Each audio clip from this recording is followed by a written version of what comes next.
জোরে বলবেন না সুবহানাল্লাহ। কোরআন পড়া মানে কার সঙ্গে কথা বলা? আমার আল্লাহর সঙ্গে কথা বলা। আল্লাহর সঙ্গে কথা বলা তাড়াহুড়ো দরকার আছে? তো এই যে বললাম জিকির, আল্লাহ আল্লাহ আল্লাহ জিকির, এটাও জিকির। কোরআন যদি আপনি পড়েন, জিকিরের 5টা অর্থ কোরআনে আছে বাবা। কটা বললাম? 5টা। প্রথম হলো জিকিরের অর্থ হলো কোরআন, 14 নম্বর পারা, 1 নম্বর পৃষ্ঠা, 6 নম্বর লাইনের 9 নম্বর আয়াত, সূরার নাম সূরা আল হিজর। আল্লাহ এখানে কোরআনের একটা নাম দিয়েছে জিকির, বলুন সুবহানাল্লাহ। দ্বিতীয়, জিকিরের আরেকটা অর্থ হলো উপদেশ। কি বললাম? উপদেশ। 26 নম্বর পারা, 19 নম্বর পৃষ্ঠা, 13 নম্বর লাইনের 28 নম্বর আয়াত, সূরার নাম কফ। আল্লাহ বলছেন ফাযাক্কির বিল কুরআনি মান ইয়াখাফু ওয়াঈদ। হে নবী, আপনি কোরআন দ্বারাই উপদেশ দান করুন, যারা আমাকে ভয় করে এর দ্বারাই তারা উপকৃত হবে, বলুন সুবহানাল্লাহ। তাহলে জিকিরের দুটো শব্দ পেলাম, একটা জিকিরের অর্থ পেলাম কোরআন, আর একটা জিকিরের অর্থ পেলাম উপদেশ। 3 নাম্বার, জিকিরের অর্থ হলো নামাজ। কি বললাম? পারা নাম্বার 28, পৃষ্ঠা নাম্বার 13, লাইন নাম্বার 3, আয়াত নাম্বার 9, সূরার নাম জুমা।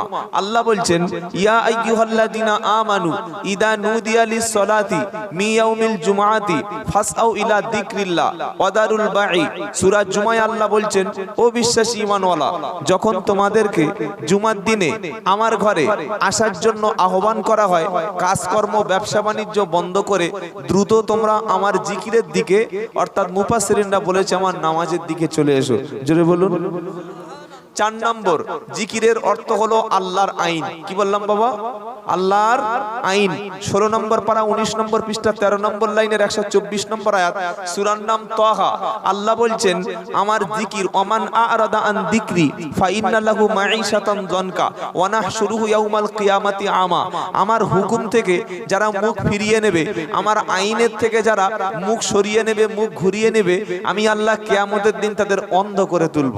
4 নম্বর। 5 নম্বর, জিকিরের অর্থ হলো আল্লাহ স্মরণ করা। কি বললাম?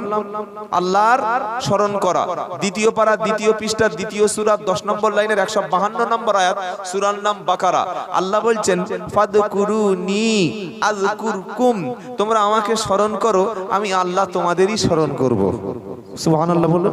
ওয়াশকুরুলি, তোমরা আমার প্রশংসা করো, ওয়ালা তাকফুরুন, আমার কৃতজ্ঞ হয়ে যাও, নাফরমানি করো না, নাফরমানি করো না, অকৃতজ্ঞ হয়েও না, কৃতজ্ঞ হয়েও না। তাহলে জিকিরের কটা অর্থ পেলাম? 5টা। একটা অর্থ কোরআন, দ্বিতীয় অর্থ উপদেশ, তৃতীয় অর্থ নামাজ, চতুর্থ অর্থ আল্লাহর হুকুম বিধান, আল্লাহর আইন, আর 5 নম্বর আল্লাহ স্মরণ। চলুন একটু ভিতরে গিয়ে আলোচনা করা যাক। আল্লাহ প্রথমে কোরআনকে বলেছেন তিনি, বাবা এই বক্সটা একটু আমার দিকে হালকা ঘোরানো যাবে বাবা, কম্পার্টমেন্টটা একটু ঘুরিয়ে দিতে, এই বক্সটা একটু হালকা ঘুরিয়ে দিতে। আল্লাহ প্রথমে কোরআনকে কি বলছেন? জিকির। কোরআনকে কি বলছেন? জোরে বলেন। জিকির। কিভাবে আল্লাহ বলছেন? ইন্না নাহনু নাযালনা যিকরা, শব্দ শুনবেন খুব ভালো করে। ইন্না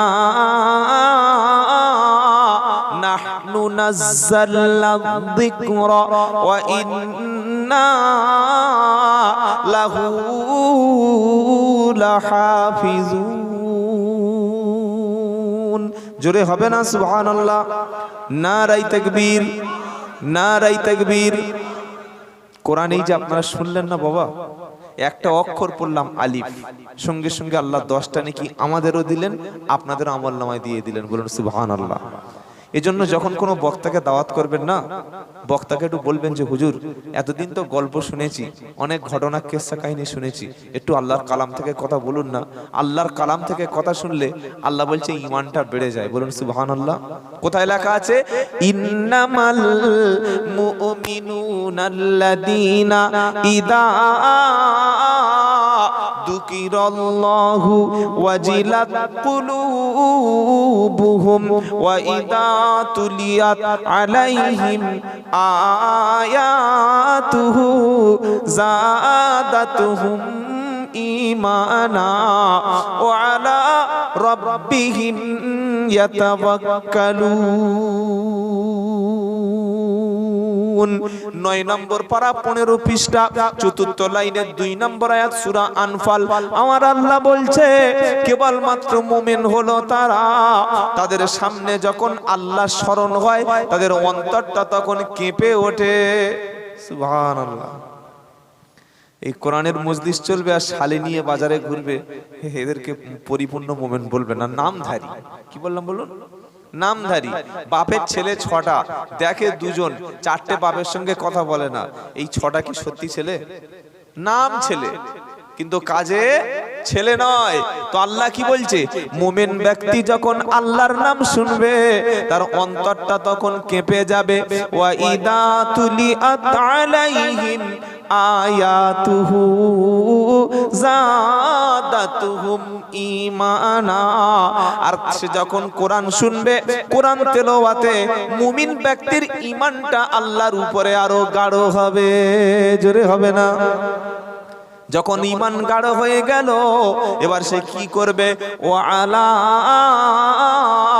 রাব্বিহিম ইয়াতাওয়াক্কালুন, তখন আল্লাহর উপরে ভরসা করবে। জোরে বলো। আল্লাহর উপরে ঈমানদার ভরসা করবে। ভরসা করার পরে কি করবে? আল্লাযীনা ইউকিমুনাস সালাতা, আল্লাহর উপরে ভরসা করার পরে নামাজ কায়েমকারী হবে। নামাজ আর কাজা জোরে বলেন করবে না। আর 5 নম্বর কি করবে? ওয়ামিম্মা রাযাকনাহুম ইউনফিকুন, তাকে যে অর্থ দিয়েছি, সম্পদ দিয়েছি, যা দিয়েছি ওর ভিতর থেকে আমার আল্লাহ রাস্তায় দান করবে, খরচ করবে। জোরে হবে না? 5টা কাজ। 1 নম্বর আল্লাহর নাম স্মরণ হলে অন্তর কাঁপবে। 2 নম্বর কোরআন শুনলে ঈমান বাড়বে। 3 নম্বর আল্লাহর উপরে ভরসা করবে। 4 নম্বর নামাজ কাজা করবে না। 5 নম্বর যাকাত দেবে, খয়রাত করবে, দান সদকা করবে। এবার 5টি কাজ যার মধ্যে আছে আল্লাহ তার সম্পর্কে বলছে উলাইকা হুমুল মুমিনুনা হাক্কা, ওই ব্যক্তি হলো আল্লাহর কাছে খাঁটি মুমিন। আমার কথা বুঝতে পারছেন বাবা? হ্যাঁ, একটু খেয়াল করে শুনবেন। কোরআনের আলোচনা তো একটু ধ্যান বা অ্যাটেনশন এদিকে না দিলে ওই কি বলছিল এ তো আর গল্প নয় যে আবার ফের একটা ফিরিয়ে এনে বলবো। আর আল্লাহকে শপথ করে সাক্ষী রেখে বলছি, এতগুলো ক্যামেরায় রেকর্ড হচ্ছে, কোনোদিন আমি কোনো বক্তব্য যে বাড়ি থেকে আমি মানে মুখস্থ করেই চলে আসি ব্যাপারটা তা নয়।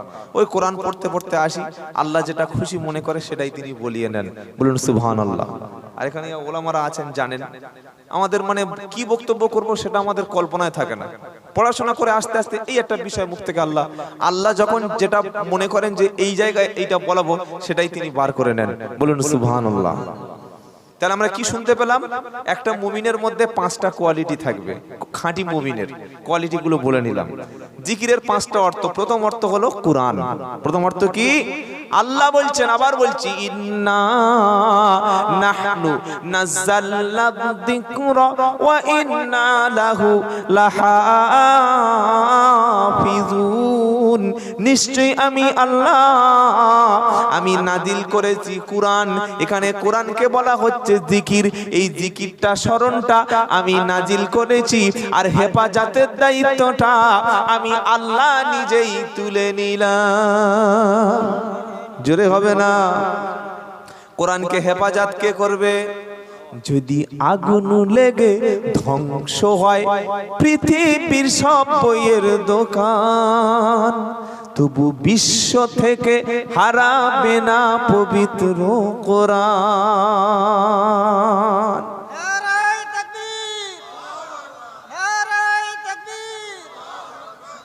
যদি আগুন লেগে ধ্বংস হয় পৃথিবীর সব বইয়ের দোকান, তবু বিশ্ব থেকে হারাবে না পবিত্র কোরআন। কোরআন ধ্বংস করবে কেমন করে আগুনের তেজ? আজ বিশ্ব ভরা লক্ষ কোটি কুরআনের হাফেজ। জোরে হবে না? কি করে ধ্বংস করবে? কোটি কোটি কোরআনের হাফেজ।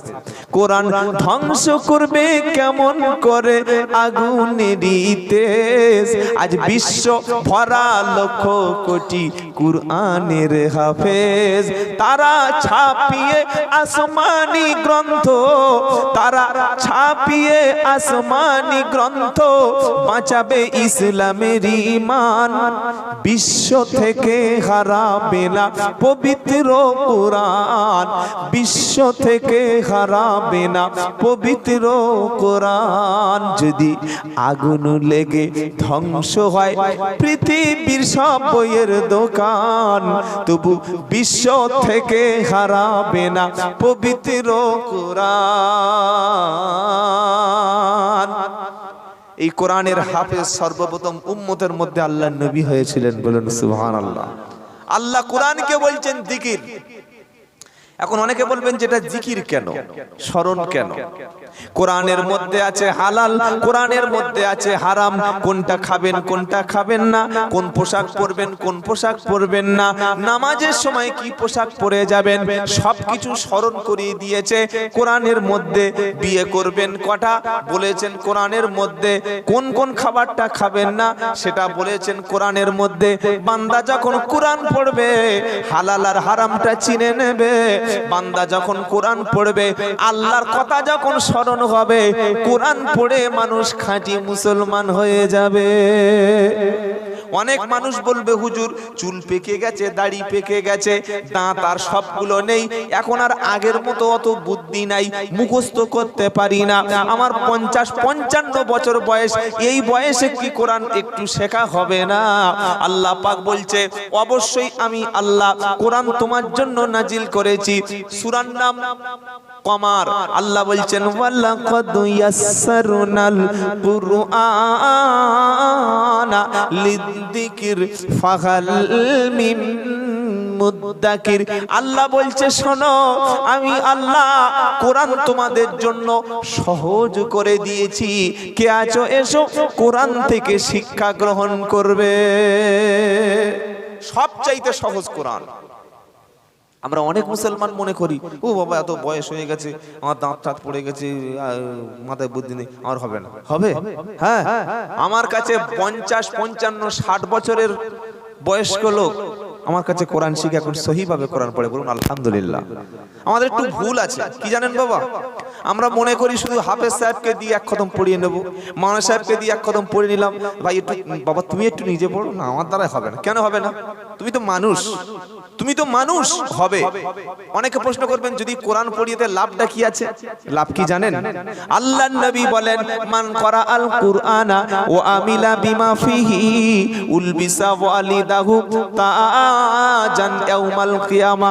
যারা কোরআন পড়বে, কোরআনের হালালটা হালাল কাজ করবে, হারামটা শোনার পরে হারাম ছেড়ে দেবে, হালাল হারাম অনুযায়ী বাদ বিচার করে চলবে, কিয়ামতের দিন মুসিবতের দিন আমার আল্লাহ কোরআন পড়নেওয়ালা ব্যক্তির আব্বা আম্মারও মাথায় নূরের টুপি পরিয়ে দেবে। জোরে হবে না? কিসের টুপি? নূরের টুপি। এই গ্রামের লোক, হ্যাঁ পূর্ব জয়নগরের লোক জিজ্ঞাসা করবে আল্লাহ ওদের মাথায় অত সুন্দর নূরের টুপি, ওদের কি আমল ছিল? ওরা কি আজমিরের লোক না ফুরফুরার লোক, না তবলিগ জামাতের লোক, নাকি মদিনার লোক, মক্কার লোক, নাকি বাগদাদ শরীফের লোক? কোথাকার লোক কিছু বুঝতে পাচ্ছি না। আর আল্লাহ বলবে ওরা হলো তারা নিজের ছেলেকে নিজের মেয়েকে দিনকে ভালোবেসে, কোরআনকে ভালোবেসে, কোরআন শিখিয়েছিল যারা, কোরআন শেখানে আব্বা এবং আম্মা হলো তারা। ছেলেকে শেখালে এই লাভ গো, আর নিজে শিখলে কি লাভ শুনবেন? আল্লাহর নবী সাল্লাল্লাহু আলাইহি সাল্লাম বলেন জান্নাত কিন্তু মাল্টি স্টোর, শুধু উপরে তলা উপরে তলা উপরে তলা। কিয়ামতের দিন আল্লাহ পাক বলবে তুমি কোরআন পড়ো আর উপরে উঠতে শুরু করো, তুমি কোরআন পড়ো উপরে উঠতে শুরু করো। বান্দা যখন, যে ব্যক্তি হাফেজ শুধু উপরেই উঠতে থাকবে, শুধু উপরেই উঠতে থাকবে, যার সূরা ইয়াসিনটা মুখস্থ, ইয়াসিন মুখস্থ যেখানে শেষ হবে ওই জায়গায় থাকার জায়গা ঠিক হবে। যার শুধুমাত্র আয়াতুল কুরসি মুখস্থ, ওটা তেলাওয়াত হয়ে যাবে, ওই জায়গা থাকার জায়গা ঠিক হয়ে যাবে। যার সূরা মুলক মুখস্থ, সূরা মুলক তেলাওয়াত পর্যন্ত ওই জায়গা পর্যন্ত উপরে উঠতে পারবে। যার 4টে সূরা মুখস্থ, 4টে সূরা পড়া পর্যন্ত উপরে উঠতে পারবে, তার বেশি উপরে উঠতে পারবে না। আর যারা হাফেজ হয়েছে, আলেম হয়েছে যারা, তারা কোরআন পড়বে আর জান্নাতের সর্বোচ্চ মাকাম ফিরদাউসের মধ্যে জায়গা পেয়ে যাবে। কোনদিন কি মন চায় আমাদের? ধরুন আমার 2 বিঘে জমি, আচ্ছা 2 বিঘে জমি যাদের, তাদের কাছে যদি বলি বাবা 1 বিঘে জমি আছে, ওটা সবাই 5 লাখ টাকা করে দেয়, তোমার কাছে 2.5 লাখ টাকা দেবো, নেওয়ার চেষ্টা করবো না করবো না? করবো। হ্যাঁ, যদি একটা ঘর, এমনি ঘরের দাম জায়গা টায়গা ধরে কলম টলম ছাদ পাত ধরে প্রায় 12 লাখ টাকা, ও লোকটা বলছে আমার ছেলের কঠিন রোগ, 6 লাখ টাকা দিলে দিয়ে দেবো, আমরা প্রত্যেকে চান্স নেবো না নেবো না? হ্যাঁ বলেন, নেব। দামি একটা বাইক, দাম 1,20,000 টাকা, সে লোক বলছে আমার খুব বাড়িতে সমস্যা, মেয়ের বিয়ে দিতে হবে, টাকা পাচ্ছি না, ভাই তুই 50,000 টাকা দিবি? তখন বলছে টাকা তো এখন নেই, বলে হাফ দামে দিচ্ছি। তখন আপনি কি করবেন? বাইকটা ছেড়ে দেবেন না নেওয়ার চেষ্টা করবেন? নেওয়ার চেষ্টা করবেন। তো সারা জীবন কি ইচ্ছা হয় না ওই ফালাক, নাস, সূরা কাউসার আর সূরা মাউন, এই 4টে মুখস্থ করে নামাজ পড়ছি, আর 2টো নতুন করে শিখে নি? ইচ্ছা আছে? আছে বাবু, ইচ্ছা আছে? যদি থাকে মাগরিবের নামাজের পরে মসজিদ থেকে বার হবেন না, ইমামের কামরায় ইমামের সামনে বসে নিজেকে ছাত্র হিসাবে ইমামের কাছে পেশ করবেন, হুজুর আমি আপনার ছাত্র। ইমামের বয়স হয়তো 28 বা 30 বা 40, আর আপনার বয়স 60 প্লাস, 70 প্লাস, 80 হয়ে গেছে। শিক্ষার ক্ষেত্রে কোনো লজ্জা নাই। শিক্ষার ক্ষেত্রে লজ্জা করলে শিখতেই পারবে না। কি গো পারবে? যদি বলেন যে শিক্ষার ক্ষেত্রে লজ্জা, তাহলে বয়স হিসেবে যদি শিক্ষা করার মানে কিছু থাকতো, আমার তো আমি নিজেই গিয়ে বসতাম। আমাকে কিছু বলার জন্য আপনারা আমাকে এনেছেন, কিন্তু আপনাদের তো বয়স অনেক কম, আমি এসেই দেখছি সবার বয়স বেশি। তা আমি যদি বলি আপনারা বয়স বেশি, আপনারা বলুন আমি নিজে শুনছি, সেটা তো বললে হবে না। শিক্ষার ক্ষেত্রে বয়স নাই। ইমামের যাই বয়স হোক, মাগরিবের নামাজের পরে ইমাম সাহেবের কাছে বসে একটু কোরআনটা 2-3টে সূরা একটু শিখবো, বলুন ইনশাআল্লাহ। বলো যদি শিখিয়েতে কোনো লাভ আছে? হ্যাঁ, কি লাভ? এবার আল্লাহর নবীর কথা শুনেন, আমার কথা শোনার কোনো প্রয়োজন নাই, আল্লাহর নবীর কথাটাই শুনেন। খায়রুকুম মান তাআল্লামাল কুরআনা ওয়া আল্লামাহু। আমার নবী সাল্লাল্লাহু আলাইহি সাল্লাম বলেন, তোমাদের মধ্যে সবচাইতে উত্তম ব্যক্তি হলো তারা নিজে কোরআন শিখবে যারা, অপরকে শিক্ষা দেবে যারা, ওরাই হলো সবচাইতে উত্তম ব্যক্তি। জোরে হবে না? সবচাইতে উত্তম হলো তারা যারা কোরআন শেখে এবং অপরকে শিক্ষা দেয়। হে মুসলমানেরা, লজ্জা একটু আমাদের হওয়া দরকার। চুল পেকে গেছে, দাড়ি পেকে গেছে, মাথার থেকে পা পর্যন্ত সবকিছু এখন আর আগের মতো অবস্থা নাই। কবরে যাওয়ার সময় হয়ে এলো, হাতে যদি কোরআন শরীফ আমাদের তুলে দেওয়া হয়, হাতে কোরআন নিয়ে কাঁদতে থাকি, রব্বানা এটা সারা জীবন শেখার সুযোগ হলো না। আমি আব্দুল্লাহ জুবাইর বলছি, এখনো সময় আছে, কাল থেকে শুরু করুন। ইমাম সাহেবের কামরায় বসে বসে 10 মিনিট 20 মিনিট যখন সময় পাবে, বসে বসে একটু শেখার চেষ্টা করুন। 3 থেকে 4 মাস সময় লাগবে। আল্লাহর কালামটা আপনি দেখে দেখে পড়তে পারবেন, আর দেখে দেখে পড়তে পড়তে কোরআনের ছাত্র অবস্থায় যখন কবরে যাবে, কিয়ামতের দিন আপনার বিচারটা সাধারণ আম পাবলিক হিসাবে হবে না, আপনার বিচারটা তলাবুল ইলম হিসাবে আলেমের খাতায় আল্লাহ ফেলে দেবে। বললো যে দলিল কি আছে বলো? দলিল ছাড়া কথা বলা এখন বর্তমানে উচিত না। নবী বললেন কুন আলিমা, হও তুমি আলেম হও, আলেম যদি না হতে পারো আও মুতাআল্লিমান, কমপক্ষে আলেমের ছাত্র হও। আলেমের ছাত্র হওয়ার মতো সুযোগ যদি তোমার না থাকে, আও মুস্তামিয়া, কমপক্ষে তুমি আলেমের কথা শোনো। আলেমের কথা শোনার সুযোগ যদি না থাকে, আও মুহিব্বা লাহু, কমপক্ষে আলেমকে তুমি ভালোবাসো। ওয়ালা তাকুনিল খামিসা, 5 নম্বর জানো হয়েও না। 5 নম্বর হয়ে কবরে গেলে কাফন কিন্তু আস্ত থাকবে না। নবী কটা হতে বলেছিলেন? 4টি বলেছিলেন।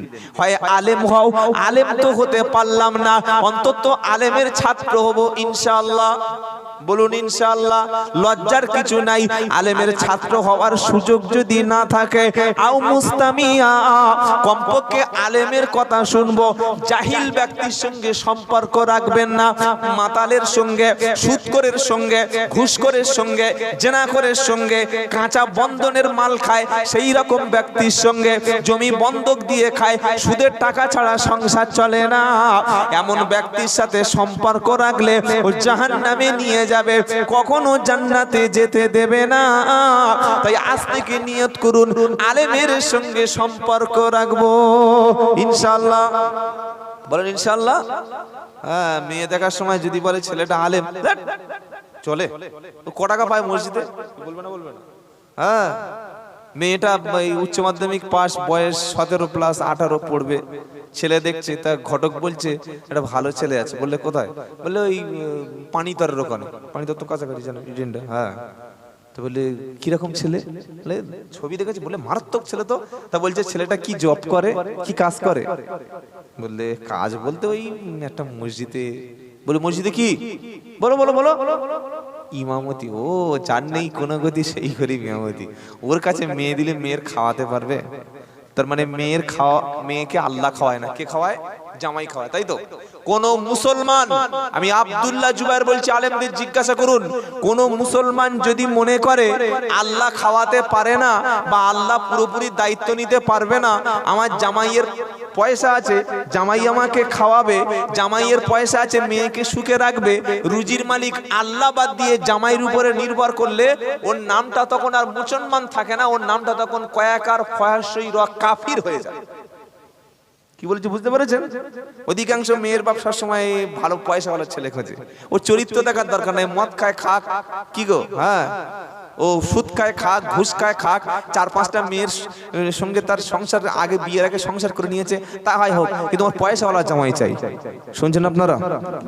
আল্লাহ আমাদের প্রত্যেকের নেককার পরেশগার একটা করে ঘরের জামাই দান করে সকলে বলুন আল্লাহুম্মা আমিন।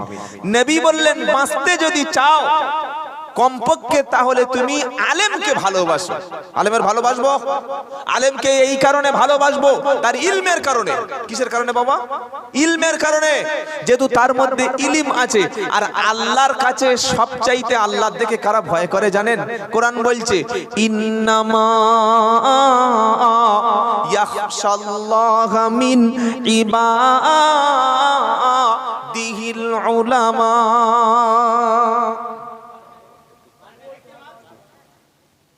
22 নম্বর পারা 16 নম্বর পৃষ্ঠা, একদম 13 নম্বর লাইনের 28 নম্বর আয়াত, সূরার নাম ফাতির। আমার আল্লাহ বলছেন, আমার বান্দাদের মধ্যে সবচাইতে বেশি ভয় পায় আমাকে তারা, আলেম সম্প্রদায়ে যারা। জোরে বলুন। আর আল্লাহর ভয় যার মধ্যে আছে সে কখনো কোনো মানুষের হক নষ্ট করে না। আল্লাহর ভয় যদি ছেলের মধ্যে না থাকে, ও মাতাল হবে, আপনার মেয়েকে ক্ষতি করবে, আপনার মেয়ের অধিকার নষ্ট করবে। তাই আলেমকে ভালোবাসবো। নিজে আলেম না হতে পারি, ছেলেদেরকে আলেম না বানাতে পারি, একটা জামাই অন্তত আলেম বানাবো বলি ইনশাআল্লাহ। এখানে ইনশাআল্লাহ কিন্তু ওই দেখাশোনার সময় ইনশাআল্লাহটার হবে না। তখন বলবে ওসব বাদ দে, কি জব করে তাই দেখ। কি গো, আমরা বললাম আলেমকে ভালোবাসি, আর আলেমকে যদি ভালোবাসতাম মসজিদে ইমাম সাহেবের কি 6000 টাকা বেতন দিতাম? 6000 টাকা। হ্যাঁ, গাড়ির ড্রাইভারের 12,000। একদিন ওই যে আপনাদের সেফটি ট্যাঙ্ক বা যে পায়খানার যেগুলো যেখানে পায়খানার বর্জ্যগুলো পড়ে ওগুলো পরিষ্কার করতে মোটামুটি ক টাকা নেয় বাবা? 300-400 টাকা? আরো বেশি? 1000 টাকা, তাই তো? 3000? এই দেখুন, বলি 3000 টাকা। তাহলে তো ভালো হবে, ইমাম সাহেব পাশে বসে আছে। কি বুঝলেন? সার্জেন্ট নিয়ে অপারেশনে নেমে পড়েছি, খুব ভালো হবে।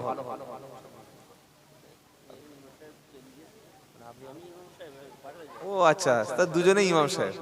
কি গো, আনা ইমামুল লিমান হাজারা ওমাহি আজুর, আর আমি ইক্তেদাহুল বিহাজাল ইমাম। দুজনেই ইমাম, এখন দুজনে ইক্তেদা করছে। বাবাজিরা, আল্লাহ আল্লাহ ভাইয়েরা, ইমামকে খুব ভালোবাসি, তাই 6000 টাকার বেশি হুজুরকে বেতন। কালকে মুর্শিদাবাদে ছিলাম, মসজিদ করবে বললে হুজুর 20-25 লাখ টাকা খরচ। ইমাম সাহেব কত টাকা রাখবে বলে মোটামুটি, লজ্জা শরম আছে, মোটামুটি মানে মসজিদ যদি 30 লাখ টাকার হয়, ইমাম সাহেবের হবে মিনিমাম মাসে কত? 10,000। কি বল, ঠিক বলছি না ভুল বলছি? 10,000 টাকা ইমাম রাখবেন, যেমন তেমন ইমাম রাখবেন না, যোগ্য ব্যক্তি ইমাম সাহেব রাখবেন, তার কাছ থেকে মাসআলা শিখে নেবেন। যোগ্য ইমাম সাহেব যদি রাখা যায়, সন্তানগুলো কোরআন ওয়ালা হবে, মহল্লার মধ্যে ইমাম সাহেবের একটা পরিশ্রম থাকবে, বেনামাজিকে নামাজি বানাবে, সুদখোরকে আল্লাহর পথে আনবে, মদখোরকে আল্লাহর পথে আনবে। আর 6,000 টাকা ইমাম দিলে ওর জুমার দিন ছাড়া আর খুঁজে পাওয়া।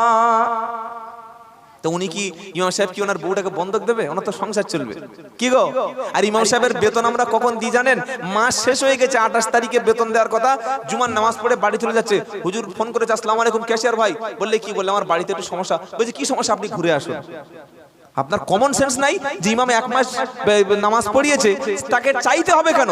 তার চাওয়ার আগে তো মাসিক সাম্মানিক বেতনটা আমি দিয়ে দেবো। কি ঠিক বলছি না ভুল বলছি?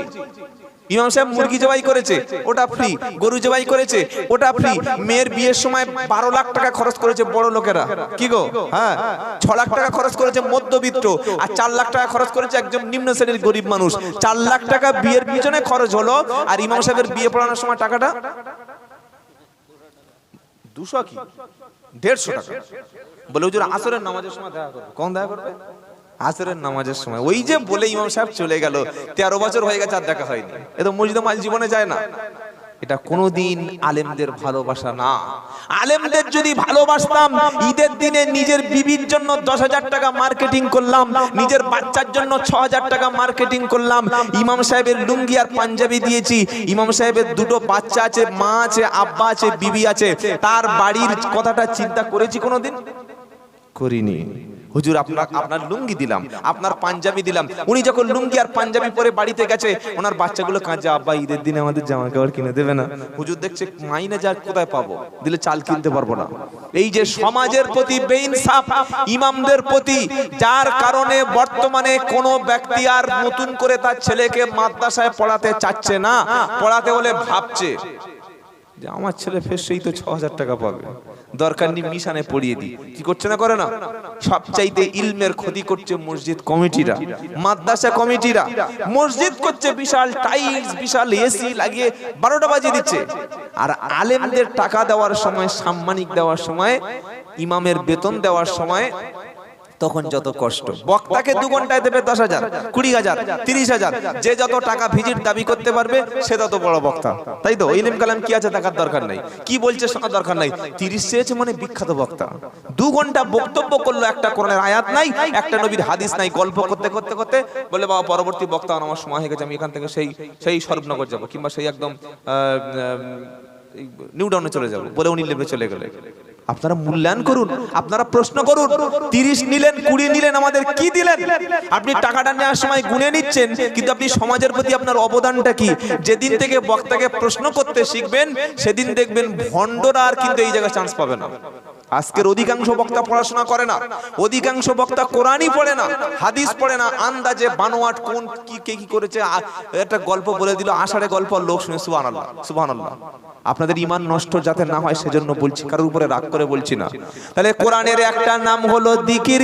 এই কোরআন যারা তেলাওয়াত করবে, আল্লাহ নবী সাল্লাল্লাহু আলাইহি সাল্লাম বলেন, কোরআনে একটা সূরা আছে, সূরার নাম হলো সূরা মুলক, 29 পারার প্রথম সূরা। এই সূরাটি যারা প্রতিদিন রাত্রে বেলা তেলাওয়াত করে ঘুমাবে, ওই ব্যক্তি ইন্তেকালের পরে লোকটি যখন কবরে যাবে, যতক্ষণ পর্যন্ত তার কবরে শান্তি না দেয়া হবে, কবরের আযাব না মাফ করা হবে, ততক্ষণ পর্যন্ত সূরা মুলক তেলাওয়াত যারা করেছে, সূরা মুলক তাদের পক্ষে আল্লাহর কাছে সুপারিশ করবে। কবরের আযাব থেকে বাঁচার সূরা বলে দিলাম। কি বললাম? সূরা মুলক। কি বললাম বাবা একটু বলুন। অনেকে মনে করছেন না আমার মরণের পরে 40 দিনের দিন মিলাদ হবে, 2টো গরু জবাই হবে, হুজুর কেঁদে দোয়া করে দেবে, কবরের আযাব সারা জীবনের মতো মাফ হবে। তাই তো হুজুররা বসে আছে, জিজ্ঞাসা করুন, যেদিন মিলাদ হবে, যেদিন খানা হবে, যেদিন দোয়া হবে, হয়তো সেদিন একটু হালকা হতে পারে, পরের দিন আবার পরের দিন আবার ধোলাই শুরু হবে। এই ধোলাইয়ের হাত থেকে যদি বাঁচতে চাও, কত মিলাদ প্রতিদিন পড়াবে বলো? একদিনে তো 1.5 লাখ টাকা 2 লাখ টাকা মিলাদে খরচ হলো। রাত্রে বেলা যখন ঘুমাতে যাবেন, 29 পারার প্রথম সূরা, সূরার নাম মুলক। তাবারাকাল্লাযী বিআদিহিল মুলকু ওয়া হুয়া আলা কুল্লি শাইইন কাদির। এই সূরাটি পড়তে 5 থেকে 7 মিনিট সময় লাগবে। কোন বান্দা দেখে হোক, মুখস্থ হোক, যে কোনো ভাবেই হোক, সূরা মুলক যদি তেলাওয়াত করে, আমার আল্লাহ তেলাওয়াতকারী ব্যক্তির কবরের আযাব থেকে সম্পূর্ণ তিনি নিরাপত্তা দেবেন। জোরে হবে না? সিদ্ধান্ত আপনার। আপনি খালি আমাদের দেখে সবসময় একটু করবেন না, নিজের আমল নিজে করে নেবেন, আপনারা ঠিক করে নেন। আমি রাস্তাটা চিনিয়ে দিয়ে যাচ্ছি, সবাই কিন্তু এটা বলবে না। কি বলবে? না, এটা বললে তো লস আমাদের। এই বাবাজিরা, আল্লাহ আল্লাহ ভাইরা, আরেকটা আমল বলে দিই। কোরআনের আরেকটা ছোট সূরা আছে, সূরা ইখলাস, আল্লাহর আইডেন্টিটি। কুলহু, বলেন আমার সাথে, কুলহু আল্লাহু আহাদ আল্লাহুস সামাদ লাম ইয়ালিদ ওয়া লাম ইউলাদ ওয়া লাম ইয়াকুল লাহু কুফুয়ান আহাদ। বড় হা কি গো? এই যে সূরা ইখলাসটা পড়লেন, আল্লাহর নবী বলেন, কেউ যদি সূরা ইখলাস একবার তেলাওয়াত করে, সাথে সাথে ওর আমলনামায় 10 পারা কোরআন শরীফের সব লেখা হবে। আর 3 বার সূরা ইখলাস পড়লে 1 খতম কোরআন শরীফের সওয়াব পাওয়া যাবে। জোরে হবে না? রাতে ঘুমানোর সময় মোবাইল ঘাঁটতে ঘাঁটতে ঘুমাচ্ছে, ফেসবুকে খবর দেখতে দেখতে ঘুমাচ্ছে, ইউটিউবের খবর দেখতে দেখতে ঘুমাচ্ছে। কেউ ঘুমায় না বলছে, জানিস? বললে কি? বলে সে আমেরিকার নতুন একটা প্রেসিডেন্ট হয়েছে রে। বললে ওর নাম কি? বলছে ট্রাম্প। কি গো, কি নাম? হযরত ডোনাল্ড ট্রাম্প। আল্লাহর ওলি মানুষ, তাই তো? হ্যাঁ, বলছেন না কেন? কোথায় আমেরিকার ট্রাম্প ক্ষমতায় এসছে, মুসলমানরা বসে বসে চিন্তা করছে। জানিস? বললে কি? বলে ডোনাল্ড ট্রাম্প এসছে। তা তোর বাবার কি রে? ডোনাল্ড ট্রাম্প এসছে, তোমার বাবার কি আর আমার বাবার কি লাভ আছে? তোমার কবরে কি ডোনাল্ড ট্রাম্প যাবে? মনে রাখবেন, এই আমেরিকা সব সময় তারা বলে যে ইসলাম নারীদেরকে অধিকার দেয়নি, ইসলাম নারীদেরকে নেতৃত্ব দেয়নি, ইসলাম নারীদেরকে ক্ষমতায় দেয়নি, বলে না? হ্যাঁ, আমেরিকা সব সময় বলে যে ইসলাম নারীদেরকে কোনোদিন ক্ষমতায় বসায়নি। আমরা আমেরিকা নারীবাদী। আমেরিকা সত্যি যদি নারীবাদী হতো, নারীকে ক্ষমতায় বসাতো, নারী ক্ষমতায় যাক, এটা যদি আমেরিকা চাইতো, তাহলে ডোনাল্ড ট্রাম্পের বিরুদ্ধে যে কমলা হ্যারিস দাঁড়িয়েছিল, তাকে জিতাতে পারত। আমার কথা বুঝতে পারছেন? একটু যারা জ্ঞানীগুণী শিক্ষিত কথাটা ভাবার চেষ্টা করো। আমরা মুসলমানরা ইসলামের নারী নেতৃত্ব নাই। ইমাম সাহেব পুরুষ, মসজিদ কমিটির সেক্রেটারি পুরুষ, মুয়াজ্জিন সাহেব পুরুষ। ইসলামের নারী নেতৃত্বকে দেওয়া হয়নি। কেন? আল্লাহর নবী বলেছেন, যে জাতির নেতৃত্ব নারী দেবে সেই জাতিটা ধ্বংস হবে। বলে হুজুর, তাহলে ইসলাম মনে হচ্ছে নারীকে ঠকিয়ে দিয়েছে। আচ্ছা, সেই জাতি ধ্বংস হবে একটু দেখাবো কি? কথা বলছেন না? দেখাবো? আপনাদের এখান থেকে বর্ডার কত দূর? ক মিনিট? 5 মিনিটের রাস্তা বাংলাদেশ বর্ডার। এবার বলুন, বাংলাদেশে ঘুরে ফিরে নারী নেতৃত্ব এতদিন ক্ষমতায় ছিল। একবার হাসিনা, একবার খালেদা। আল্লাহর নবীর হাদিসটা খালি বাংলাদেশ দিয়ে মিলিয়ে নিন, আরো রকম 50টা এক্সাম্পল দেয়া যায়। নবী বললেন, শোনো, যে জাতির মধ্যে নারী নেতৃত্ব দেবে সেই জাতির মধ্যে কোনো কল্যাণ নাই, কোনো লাভ নাই। কি গো, বাংলাদেশটা ধ্বংস করলো দুটো নারী, করেছে না করে নাই? হাসিনা তো 12টা বাজিতে পালিয়ে চলে গেছে, ওর ফিরে আসার ক্ষমতা নাই। অনেকে মনে করছে ট্রাম্প ক্ষমতায় এসে হাসিনাকে বাংলাদেশে ঢোকাবে, সেগুড়ে বালি। ও একটা খুনি, এটা মাথায় রেখে দেবেন। পুরো বাংলাদেশটা শেষ করে ফেলেছে। হাজার হাজার ছাত্রকে গুলি করে খুন করে দেওয়া, আলেম ওলামাদের মাটির তলায় বন্দি করে দেওয়া। পৃথিবীর জমিনে ফেরাউনের পরে যদি কেউ নিকৃষ্ট কোনো ব্যক্তি স্বৈরা শাসক হয় সেটা এই শেখ হাসিনা। আমি বলিনি, আমাদের দেশের মিডিয়া এবং পত্রিকাগুলো বলেছে, আমার বানানো কথা নয়। আল্লাহ নবী কথাটা মিলিয়ে নেবেন। নবী বললেন নারী নেতৃত্ব থাকলে তোমার ধ্বংস হবে। এবার দেখবেন আরেকটা কথা শুনুন, যদি আপনার ছেলে বিয়ে দিতে গিয়ে মেয়ের বাড়িতে দেখেন মেয়ের বাপ চুপচাপ বসে আছে আর মেয়ের মা নেতৃত্ব দিচ্ছে, কথা বলছে, বেশি বকছে, তাহলে সালাম দিয়ে মুসাফা করে চা খেয়ে বল গাড়ি ঘুরো। কি শুনছেন? হ্যাঁ, এটা মনে রেখে দেবেন। যে বাড়িতে মেয়ে মোড়ল হয়, মা মোড়ল হয়, ইষ্টি মোড়ল হয়, বউ মোড়ল হয়, ও বাড়িতে কিন্তু গজব একদম এসে গেছে। কি শুনছেন না শোনেন না? ইসলামের নারী নেতৃত্ব নাই। সেটা ডোনাল্ড ট্রাম্প এবং আমেরিকা, তারা এই আমেরিকার জন্ম থেকে আজ পর্যন্ত কোন নারীকে নেতৃত্ব দিতে দেয় নেই, আর আজও দেয় নাই, ভবিষ্যতে তারা দেবে না। ওরা আমাদেরকে বলে যে ইসলাম নারীদেরকে নেতৃত্ব দেয় না। তোমরা করলে না কেন ভাই? তোমরা কেন করলে না? এটা মাথায় রেখে দেবেন। আল্লাহ পাক তাই বলছেন, শোনো, পুরুষ এবং নারীকে আমি ক্ষমতা দিয়েছি, অধিকার দিয়েছি, কিন্তু নেতৃত্বের ক্ষেত্রে, কর্তৃত্বের ক্ষেত্রে, অগ্রাধিকারের ক্ষেত্রে কিংবা নেতৃত্ব দেওয়ার ক্ষেত্রে পুরুষ। যেহেতু খরচ করে সংসারে কে? পুরুষ। ব্যয় করে কে? পুরুষ। সংসারটা দেখাশোনা করে কে? পুরুষ। মেয়েদের 1 টাকা খরচ নাই। আপনি উঠে দাঁড়িয়ে বলুন যে মেয়েদের খরচ আছে। বিয়ের আগে লেখাপড়া, জামা কাপড়, থাকা, খাওয়া, চিকিৎসা কার ঘাড়ে? বাপের। বিয়ের পরে বিয়ের খরচ, স্বামীর বাড়িতে আসার খরচ, স্বামীকে সমস্ত খরচ দেওয়া, তারপরে সমস্ত রকমের অসুস্থ হলে খরচটা কার? স্বামীর। স্বামী মারা গেলে, ছেলেগুলো বড় থাকলে সমস্ত দায় দায়িত্ব কার? ছেলেদের। মেয়েদের 1 টাকা খরচ নাই। আল্লাহ বলছেন পুরুষদেরকে নারীদের উপরে আমি এখানে কর্তৃত্ব দিয়েছি এই কারণে, যেহেতু ব্যয় করে তারা, খরচ করে তারা, আর খরচ করে যারা, শাসন করে তারা। আমাদের এই রেশন দেওয়া, ঘর দেওয়া, বিদ্যুৎ দেওয়া, রাস্তা দেওয়া, স্কুল, কলেজ, ইউনিভার্সিটি, এগুলো করে দিচ্ছে কে? আমাদের। এই সাধারণ প্রশ্ন উত্তর দিতে পারছেন না? সরকার। তো যে খরচ করে, যে ব্যয় করে, সেই নেতৃত্ব হয়। কি বলছেন আপনারা? কথা বুঝতে পারছেন? নেতৃত্ব সে দিতে পারে যে ব্যয় করতে পারে, যে খরচ করতে পারে। তো পুরুষ যেহেতু খরচ করছে, স্বামী যেহেতু ব্যয় করছে, স্বামী যেহেতু উপার্জন করছে, এই কারণে আল্লাহ নেতৃত্বটা স্বামীর হাতে দিয়েছে। জোরে বলুন সুবহানাল্লাহ। আর আমেরিকা চাইছে মেয়েদেরকে মাঠে নামাও, ওরা উপার্জন করুক, সংসার করার দরকার নাই, বাচ্চা লালন পালন করার দরকার নাই। স্বামী যদি চা করে আনতে বলে, আমি স্বামীর কথা শুনবো, আমি পরাধীন হব? আর যখন বস কলেজে, ইউনিভার্সিটিতে, কাজের জায়গায়, অফিসে গিয়ে বস যখন বলে আমাকে একটু চা করে দাও, তখন বলছে বসের পরিষেবা দিচ্ছি, সার্ভিস দিচ্ছি। কি গো? বসের সার্ভিস দেয়া হচ্ছে, আর স্বামী চা করতে বললে ওটা খেদমত করা হচ্ছে। ইসলাম নারীকে নারীর জায়গায় রেখে আল্লাহ এবং রাসূল পাক সাল্লাল্লাহু আলাইহি ওয়াসাল্লাম বলেছেন, 3 বার বলেছেন মায়ের মর্যাদা 3 গুণ বেশি। জোরে বলুন সুবহানাল্লাহ। সুতরাং এটা মাথায় রাখবেন। এই কথাটা বলে ইসলাম নারীকে ছোট করেনি, বরং নারীকে বাড়িতে রেখে নারীকে শিক্ষার অধিকার, মর্যাদার অধিকার, পর্দার অধিকার, স্ত্রীর অধিকার, এমনকি বাপের সম্পত্তিতেও অধিকার দিয়েছে ইসলাম নারী। জোরে বলুন না সুবহানাল্লাহ। অনেকে বলবেন হুজুর, বাপের সম্পত্তি যদি অধিকার দিল, তাহলে ছেলে পাচ্ছে 1 বিঘে আর মেয়ে পাবে 10 কাঠা। এখানে ইসলাম নারীকে ঠকিয়েছে না? কি মনে হচ্ছে আপনাদের? আল্লাহ বলছে, শোনো, আমি তো আহকামুল হাকিমিন। ছেলেকে দিলাম 1 বিঘে, মেয়েকে দিলাম 10 কাঠা। কেন হাফ দিলাম? বাপ মারা যাওয়ার পর এই মেয়েটা শ্বশুর বাড়ি, স্বামী যদি মারা যায় কিংবা শ্বশুর বাড়ি থেকে তালাক যদি হয়, এবার গিয়ে উঠবে কার বাড়ি?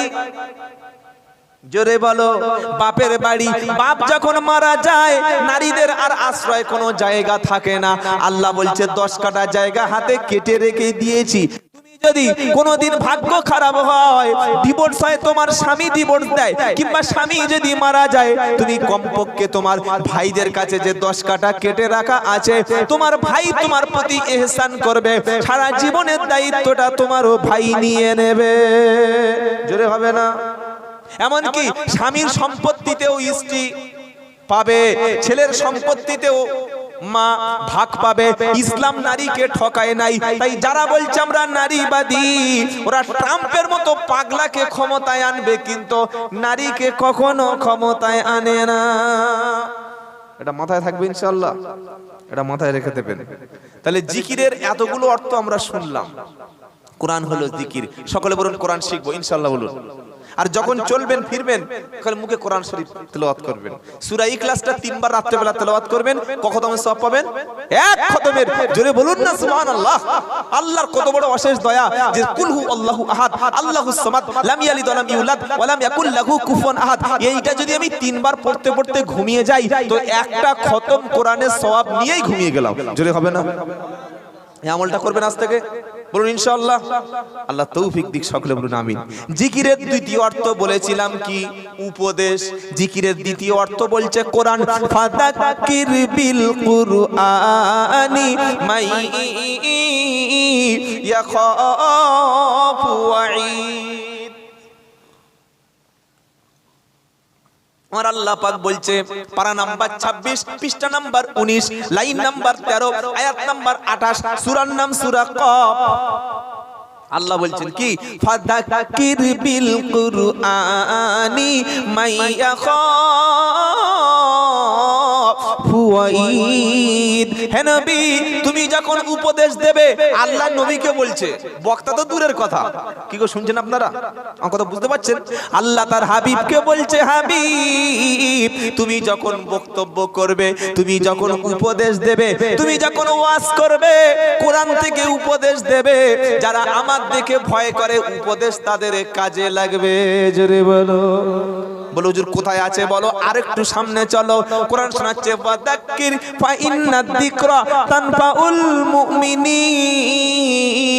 নবী তুমি উপদেশ দিতেই থাকো, তুমি ওয়াজ করতে থাকো, তুমি মানুষকে বলতে থাকো, যারা আমার দেখে ভয় করে, যারা মুমিন, মুমিনদের জন্য ওয়াজটা উপদেশটা কাজে লাগবে।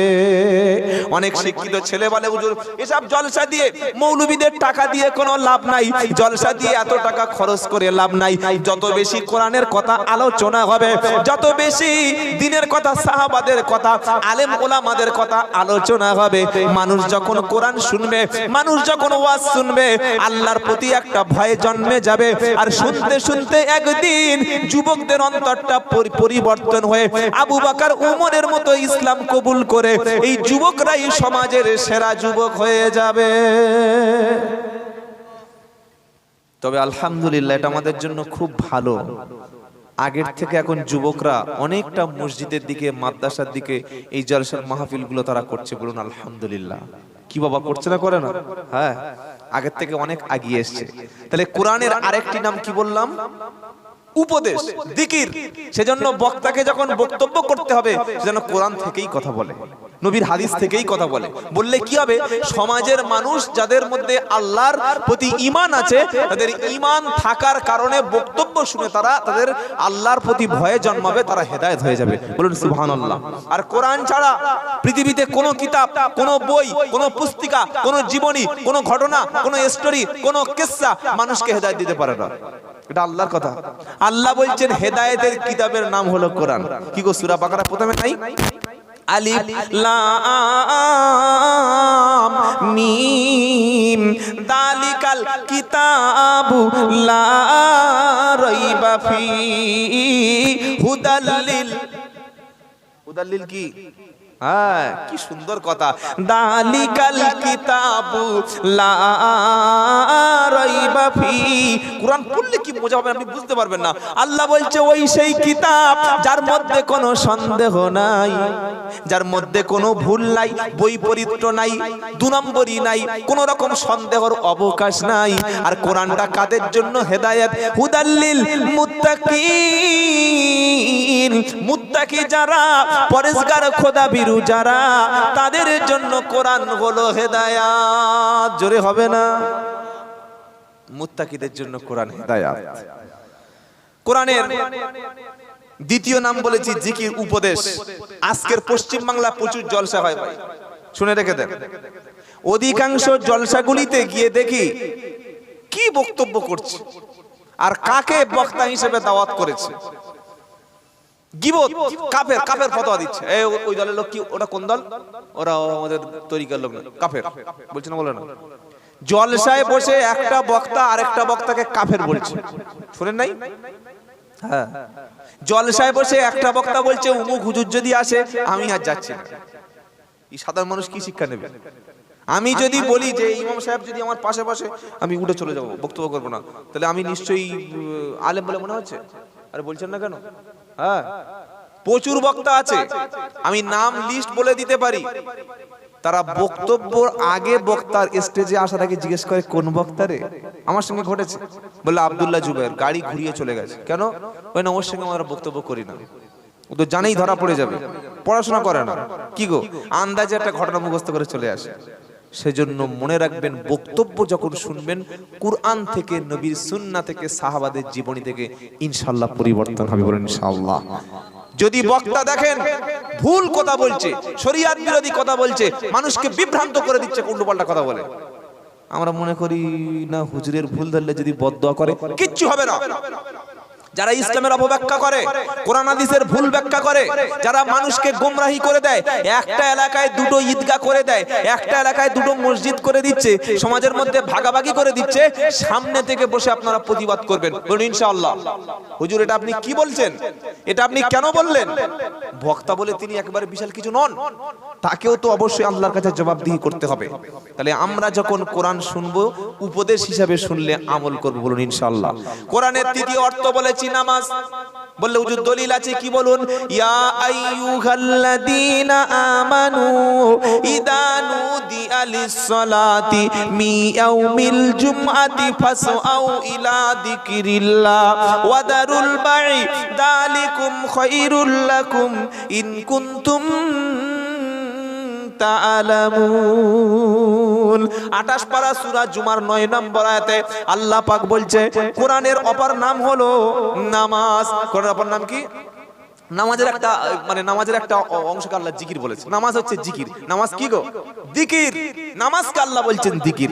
ওই আয়াতটা, ইয়া আইয়ুহাল্লাযীনা আমানু, ও বিশ্বাসী ঈমানওয়ালা যারা তোমরা ঈমান এনেছো। অনেক মুসলমান বলে লা ইলাহা ইল্লাল্লাহ, বিয়ের সময় মাথায় টুপি দেয়, বাড়িতে মিলাদের সময় টুপি দেয়, মজলিসে বসলে জিকির করে, কোরআন পড়ে, মজলিসে বসলে ওয়াজ শোনে, আর কিন্তু নামাজ পড়ে না। বললে হুজুর নামাজ না পড়লে কি হবে? ঈমান ঠিক আছে বলছে, বললে আমার ঈমান কিছু হয় না। কত বড় খ্যাপা! আল্লাহ কি বলছেন? ইয়া আইয়ুহাল্লাযীনা আমানু ইযা নুদিয়া লিস-সালাতি মি ইয়াউমিল জুমআতি ফাসআউ ইলা যিকরিল্লাহ ওয়া দারুল বাই যালিকুম খায়রুল লাকুম ইন কুনতুম তাআলামুন।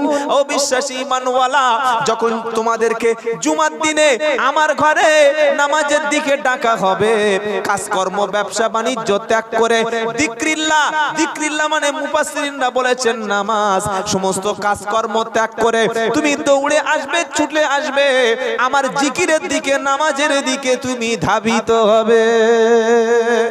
বলুন ইনশাআল্লাহ। বলুন ইনশাআল্লাহ। বিয়ে করে বিবিকে রেখেছে বাপের বাড়ি, ফোনে কথা বলে না, বিবি অসুস্থ হলে দেখে না, বছরের পর বছর খবর নেয় না। 5 বছর পরে কিংবা বছরে একদিন যদি বিবিকে গিয়ে বলে, বিবি আমি তোমার খুব ভালোবাসি, জুতো খুলে মারবে না? মারবে না? এখনকার যা বউ মুটে ছাড়বে না। কি গো, বাজারে গিয়েছে, বউ ফোন করছে, হ্যালো কোথায় আছে গো? বললে এই বাজারে। বললে 500 টমেটো আনবে তো। আর এক কাজ করে, বললে কি? বললে আমার জন্য একটা ওই মুখে মাখা একটু ওই ফেয়ার লাভলি আনবে। তো স্বামী বেচারিটা টমেটো কিনতে গিয়ে ফেয়ার লাভলি ভুলে গেছে। হয় না? হয় না? বাড়ি এসছে, ব্যাগ দেখি টমেটো আছে, ফেয়ার লাভলি কই? তোমার বলেছি না আমার প্রতি তোমার কোনো ভালোবাসা নাই, কোনো টান নাই, তুমি বাজারে মেয়েদের বলো না? বলো না? কি বলছেন আপনারা? এখনকার মেয়ে, আগেকার মেয়েদের কথা ছেড়েই দিলাম, এখনকার মেয়ের সঙ্গে একটু সামান্য খারাপ ব্যবহার করলে তারপরে দেখবো অন্য ছেলের সঙ্গে ফোন করছো, আর আপনার কোনো পাত্তা দেবে না। তখন আল্লাহ বলছে, শোনো, তুমি বছরে যদি একদিন বিবির সঙ্গে সময় দাও, ও বিবি তোমার থাকবে না। আপনি বাজারে একটা দোকান করলেন, খালি বছরে 2 দিন করে দোকান খুলবেন বা সপ্তাহে 1 দিন করে দোকান খুলবেন, ব্যবসা চলবে তো? বলছেন না কেন? চলবে না। একটা আপনি গরু কিনলেন, সারা সপ্তাহ খাওয়াবেন না, শুধু রবিবার করে গরুর খাওয়াবেন, পানি দেবেন, খড় দেবেন, ঘাস দেবেন, খড় দেবেন, গরু বাঁচবে? গরু দুধ দেবে দেবে না, গাছ পুঁতেছেন কোনো যত্ন নেয় না, ও গাছ কোনোদিন হবে না। আল্লাহ বলছে শোনো, তুমি যখন পড়েছো লা ইলাহা ইল্লাল্লাহ, তখন ঈমানের চারা একটা তৈরি হলো, ঈমানের গাছ একটা বার হলো তোমার অন্তরের মধ্যে। ওই গাছটা বাঁচানোর জন্য ফজরে আসতে হবে, জোহরে আসতে হবে, মাগরিবে আসতে হবে, আসরে আসতে হবে, ফজরে আসতে হবে। দিনের মধ্যে 5 বার তুমি যদি আমার কাছে আসো, তোমার ঈমানটা তবে ঠিক থাকবে। আর জুমার দিন যাবে, আল্লাহ বলছে সপ্তাহে একদিন আসবে, তোমার ঈমানটা কমজোরি হয়ে গেছে। অনেক মুসলমান বলছে হুজুর নামাজ না পড়লে কি হবে, ঈমান ঠিক আছে। আর শিক্ষিত ছেলেরা বলছে হুজুর মনের পর্দা বড় পর্দা। ভাবির সঙ্গে বসে বসে গল্প করছে, শালির সঙ্গে একসঙ্গে বসে বসে গল্প করছে, আর বলছে না না আমাদের অসুবিধা নাই, একসঙ্গে এরকম পাশাপাশি চেয়ার দিয়ে পায়ের সঙ্গে পা দিয়ে, এই ভাবির পা আর এই দেওরের পা, কি শুনছেন আপনারা? হ্যাঁ, এই শালির পা, এই দুলা ভাইয়ের পা, বসে বসে সবাই জলসায় এসে এরকম পানানা দিচ্ছে, এরকম করে গল্প করছে। তো এটা ইমাম সাহেব বলছে ছি ছি ছি ছি, তওবা তওবা তওবা তওবা, কি রে দেওর তার সঙ্গে এরকম গল্প করে, আর এটা তো মানে শালি, ওটা দুলা ভাইয়ের সঙ্গে একসঙ্গে বলতে আসে, বলে না না আমাদের মন ঠিক আছে, মনের পর্দা বড় পর্দা। খ্যাপা কথাকার। প্রত্যেক মুসলমান বাড়িতে এই পর্দাটা লঙ্ঘন হচ্ছে। কোনটা? নাম্বার 1, 100-র মধ্যে 99টা মেয়েরা দেওরের সামনে পর্দা করে না। দেওর যে গায়র মুহররম, দেওরকে যে বিয়ে করা যায় জানেই না। শ্বশুর আসছে, এই শ্বশুর আসছে, শ্বশুর কে হয়? শ্বশুর কে? মুহররম। শ্বশুরের সঙ্গে কিয়ামত পর্যন্ত বিয়ে জায়েজ না। কোন মেয়ে ছেলে যদি মুখে কাপড় না দেয়, যদি হাতের অংশটা একটু উঠে যায়, কিংবা আনফরচুনেটলি যদি দুর্ভাগ্যক্রমে বা ভুল করে কিও মাথার কাপড়টা একটু যদি শ্বশুরের সামনে সরে যায়, আবার টেনে নিল, এতে পাপ হবে না। ইচ্ছা করে করা উচিত নয়, কিন্তু দেওরের সামনে মুখ ঢাকতে হবে, দেওরের সামনে বুক ঢাকতে হবে, দেওরের সামনে চেহারা ঢাকতে হবে, দেওরের সামনাসামনি হেসে কথা বলা হারাম। আপনি কি করে বললেন? নবীকে জিজ্ঞাসা করুন, মিশকাতুল মাসাবির হাদিস। নবী বলছেন ইয়াকুমাদ দুখুলা আলান নিসা, হে পুরুষেরা তোমরা পরনারী থেকে সব সময় নিজেকে দূরে রাখবে। একজন সাহাবা জিজ্ঞাসা করলেন আরাওয়াইতুল হামু, হে নবী দেওর সম্পর্কে আপনি কি বলছেন? কারণ দেওর রান্না করে দেয়, দেওর মাঝে মাঝে গোসলের পানি তুলে দেয়, পায়খানায় পানি তুলে দেয়, জামা কাপড় কেচে দেয়, সুখে দুঃখে সব সময় দেওর। আর ভাবি আপনি দেওর সম্পর্কে কি বলছেন? এবার নবীর কথাটা শুনুন, আমার কথা শোনার দরকার নাই। নবী বলছে আরাওয়াইতুল হামু হামওয়াল মা, দেওর হলো মৃত্যু সমতুল্য। যে নবী বলল দেওরের সামনে বসবে না, দেওরের সামনে হাসবে না, দেওরের সামনে মাথায় কাপড় রাখবে, দেওরের সামনে সেজে গুজে যাবে না। 100-র মধ্যে 99টা বাড়ির বউরা দেওরকে মনে করে ছোট ভাই, ছোট ভাই, ও তো তোমার জন্য জম, তোমার জন্য আজরাইল। নবী বললে তোর মৃত্যু ওটা। স্বামী যদি 10 বছর চলে যায়, ও যে কেমন ভাই বুঝতে, কেমন ভাই বুঝতে পারবি তোকে একা পেলে। সেজন্য দেওরের কাছে পর্দা করা ফরজ, এটা লিখে রাখুন। আর 2 নম্বর, 100-র মধ্যে 100 বাড়িতে আপনি এখন গিয়ে দেখুন, যত জামাই এসছে, শালি আর দুলা ভাইয়ের সম্পর্ক ভাই বোনের মতো। কেন বলছে না? শালি, ছোট শালি আমার বোন, তোর বোন। খেপা বউ মরে গেলে তো শালিকে বিয়ে করা যায়? যায় না, যায় না। যার সঙ্গে বিয়ে করা যায় তাকে পর্দা করতে হয়, যার সঙ্গে বিয়ে করা যায় তার সামনে মুখ ঢেকে যেতে হয়, যাকে বিয়ে করা যায় তার সঙ্গে হাসা যায় না, যাকে বিয়ে করা যায় তার সঙ্গে বসে গল্প করা যায় না। এই শালি আর দেওর, এই দুটো ফিতনা থেকে আল্লাহ আমাদের হেফাজত করুক, সকলে জোরে বলুন আল্লাহুম্মা আমিন। তো আল্লাহ পাক তাই শুনিয়ে দিচ্ছে, নামাজকে আল্লাহ বলেছেন জিকির। যখন আজান হবে দুনিয়ার সব কাজ ফেলে রেখে তুমি আল্লাহর দিকে যাবে, কারণ সাহায্য, মদদ, আসমানি যত সাহায্য সবকিছু নামে নামাজের মাধ্যমেই। বলুন সুবহানাল্লাহ। সাহাবাদের বিপদ হলে আগে তারা কোনো জায়গায় যেতেন না, 2 রাকাত নামাজ পড়ে আল্লাহর নবী সাহাবারা আল্লাহর কাছে হাত দুখানা তুলে দোয়া করতেন। সাহাবাদের বিপদ হলে আগে চলে যেতেন মসজিদে। জোরে বলেন সুবহানাল্লাহ। কোথায় যেতেন? মসজিদে। ওযুটা প্রথমে করে নিতেন, 2 রাকাত নামাজ পড়ে এমন ভাবে সিজদা দিতেন, সিজদায় গিয়ে দোয়া করলে দোয়া কবুল হয়। জোরে হবে না? পৃথিবীতে কিছু স্পেশাল জায়গা আছে, স্পেশাল সময় আছে, সেই সময় দোয়া কবুল হয়। এক নম্বর হলো ঝিরঝির করে বৃষ্টি হচ্ছে, বৃষ্টির সময় দোয়া করলে দোয়া কবুল হয়। দুই নম্বর হলো ইফতার করার 3 মিনিট বাকি আছে, ইফতারকে সামনে নিয়ে দোয়া করলে ওই সময় দোয়া কবুল হয়। 3 নম্বর হলো তাহাজ্জুদের সময় হয়ে গেছে, রাত 3:30 বেজে গেছে, একদম শেষ রাত্রে বেলা, ওই সময় দোয়া করলে দোয়া কবুল হয়। 4 নম্বর হলো অসুস্থ ব্যক্তি বিছানায় শুয়ে আছে, আপনি তাকে দেখতে গেছেন, তার হাতে একটু ফল দিয়েছেন, হাদিয়া দিয়েছেন। অসুস্থ ব্যক্তি যদি আপনার জন্য দোয়া করে, ও দোয়া তখন আল্লাহ কবুল করে। জোরে বলবেন না সুবহানাল্লাহ। 5 নম্বর হলো তওয়াফ করার সময় দেখবেন কাবা শরীফের উপর থেকে ছাদের যে পানিটা পড়ে, একটা সোনার পাইপ দেওয়া রয়েছে, ওর নিচে দাঁড়িয়ে দোয়া করলে ও দোয়া আল্লাহ কবুল করে। কাবা শরীফের মাতাফের মধ্যে মাকামে ইব্রাহিম বলে একটা জায়গা আছে, যেখানে 2 রাকাত নামাজ পড়তে হয়, ওই জায়গায় দোয়া করলে আমার আল্লাহ দোয়া কবুল করে নেয়। 7 নম্বর হলো যখন আরাফাতের ময়দানে বিশ্বের সমস্ত হাজী সাহেবরা আরাফাতের ময়দানে চলে যায়, ওই আরাফাতের ময়দানে চোখের পানি ফেলে, ওই জায়গায় দোয়া করলে আমার আল্লাহ দোয়াটা কবুল করে নেয়। জোরে বলুন না। 8 নম্বর হলো আপনি আপনার বাড়ি ছেড়ে মুসাফির হয়ে গেছেন, 77 কিলোমিটার চলে গেছেন, তখন ফজরের নামাজ সুন্নাত 2 রাকাত আর ফরজ 4 রাকাত। জোহরের সময় 77 কিলোমিটার বাড়ি থেকে চলে গেলে জোহরের নামাজ পড়তে হবে শুধু 2 রাকাত, জানা আছে? আসরের নামাজ পড়তে হবে শুধু 2 রাকাত, মাগরিবের নামাজ পড়তে হবে শুধু 3 রাকাত, ইশার নামাজ শুধুমাত্র 2 রাকাত আর বিতির 3 রাকাত। আপনি 80 কিলোমিটার 100 কিলোমিটার দূরে চলে গেছেন, জুমার নামাজ হচ্ছে, আপনি ঘুমিয়েও থাকলে কোনো পাপ নাই, কারণ মুসাফিরের জন্য জুমার নামাজ ফরজ না।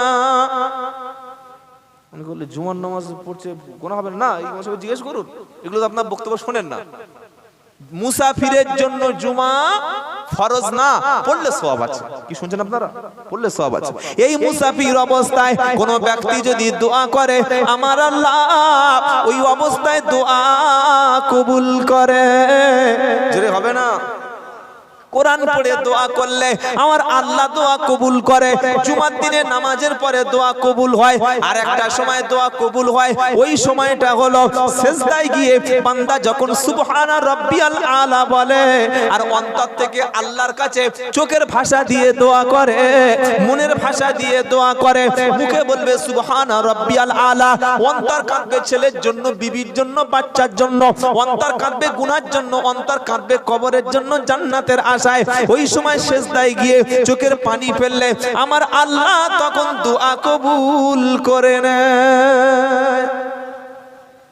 আমরা সিজদায় কাঁদি না, কি করি? সোনা বেলা সোনা বেলা সোনা বেলা, আল্লাহু আকবার, সোনা বেলা সোনা বেলা সোনা। ফেরেশতারা বলছে কি হলো রে? হ্যাঁ, ওকে বলেছি সিজদায় গিয়ে কাঁদতে, আর সোনা সোনা কি বলছে তা ঠিক নাই, আন্দাজে মেরে দিয়েছে। সকলে বলুন নফল নামাজ পড়বো বেশি, আর নফল নামাজে গিয়ে সিজদায় কাঁদলে দোয়া কবুল করে। জোরে বলুন না সুবহানাল্লাহ। নামাজ 10টা 12টা পয়েন্ট বলে দিলাম, এগুলো মনে থাকবে তো? এই জায়গাগুলো দোয়া কবুল হয়। শুনছেন আপনারা? হ্যাঁ, সিজদায় যাবেন, সুবহান রাব্বিয়াল আলা মুখ থেকে উচ্চারণ হবে, অন্তরটা নিজের পাপের জন্য ফেটে যাবে। কবুল করবেন কে? আল্লাহ। তাই আল্লাহ পাক বলছেন নামাজের একটা নাম হলো জিকির। কিয়ামতের দিন মানুষ যখন জাহান্নামে যাবে, যতগুলো জাহান্নামে যাওয়ার কারণ আছে তার মধ্যে 4টে কারণ। কটা? জোরে বলুন, শুনছেন আপনারা? জান্নাতি ব্যক্তি জান্নাতে যাবে, যাওয়ার পরে উপর থেকে বসে বসে জাহান্নামীদের চিনতে পেরে যাবে। এই সেই আমাদের হালিমের বাপ না, ওদের একসঙ্গে বসে চা খেতাম। কি গো, আমাদের শামসুদ্দিন চাচা একসঙ্গে বসে বসে সব দুজন আমরা তাস খেলতাম। ও জাহান্নামে চলে এলো তো জান্নাতের উপর থেকে উকি মারবে, মেরে বলবে দেখি কাকা কেন এসছে। প্রশ্ন করবে কাকা, বললে কি? বললে তোমার যা স্ট্যাটাস ছিল, গাড়ি ছিল, বাড়ি ছিল, আর তোমার যা সমাজে পপুলারিটি ছিল, তুমি জাহান্নামে এলে কি করে? তখন উপর থেকে প্রশ্ন করছে জান্নাতি ব্যক্তি। কোরআন শোনাচ্ছে, পারা নাম্বার 29, পৃষ্ঠা নাম্বার 17, লাইন নাম্বার 13, আয়াত নাম্বার 42, সূরার নাম মুদ্দাসির। আল্লাহ বলছেন ফি জান্নাতি ইয়াতাসা তাসাআলুন আনিল মুজরিমিনা মা সালাকাকুম ফি সাকর ক্বালু লাম নাকু মিনাল মুসাল্লিন ওয়া লাম নাকু নুতইমুল মিসকিন। আমার কথাগুলো শুনে ঘাবড়ে যাবেন না। সকালবেলা আমল করার আগে আপনাদের ইমাম সাহেবকে জিজ্ঞাসা করবেন আব্দুল্লাহ জুবাইর যেটা বলে গেল এটা মানা যাবে কিনা। যদি কোরআন হাদিসে ইজমা কে আছে, দলিল যদি থাকে তবে মানবেন, দলিল না থাকলে মানার দরকার। জোরে বলেন। ভুল করি এই জায়গায়, মনে করি হুজুর যেটা বলছে দলিল, বক্তা যেটা বলছে দলিল।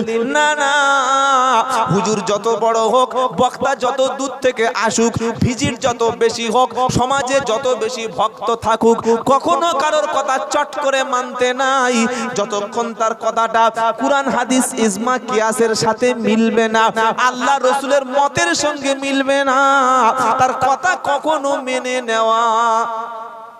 মনে থাকবে, জান্নাতি ব্যক্তিরা জান্নাত থেকে প্রশ্ন করবে, হে জাহান্নামীরা ফি জান্নাতিন ইয়াতাসাআলুন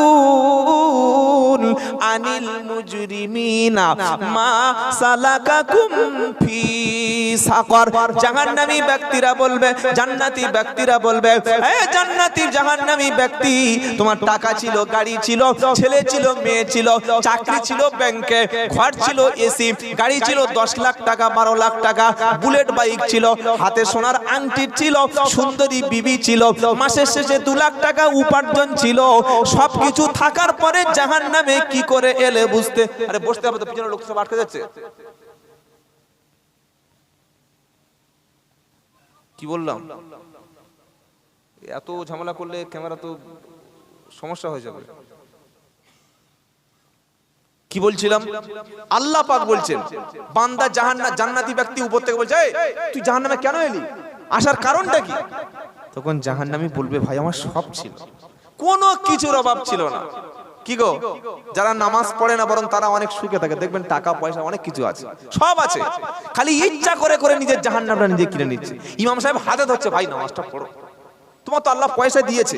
কি গো, আল্লাহ তোমার টাকা দিয়েছে, আল্লাহ জমি দিয়েছে, আল্লাহ সুন্দর বিবি দিয়েছে, আল্লাহ ঘর দিয়েছে, সব দিয়েছে, তুমি ফজরের নামাজটা পড়ো না ভাই।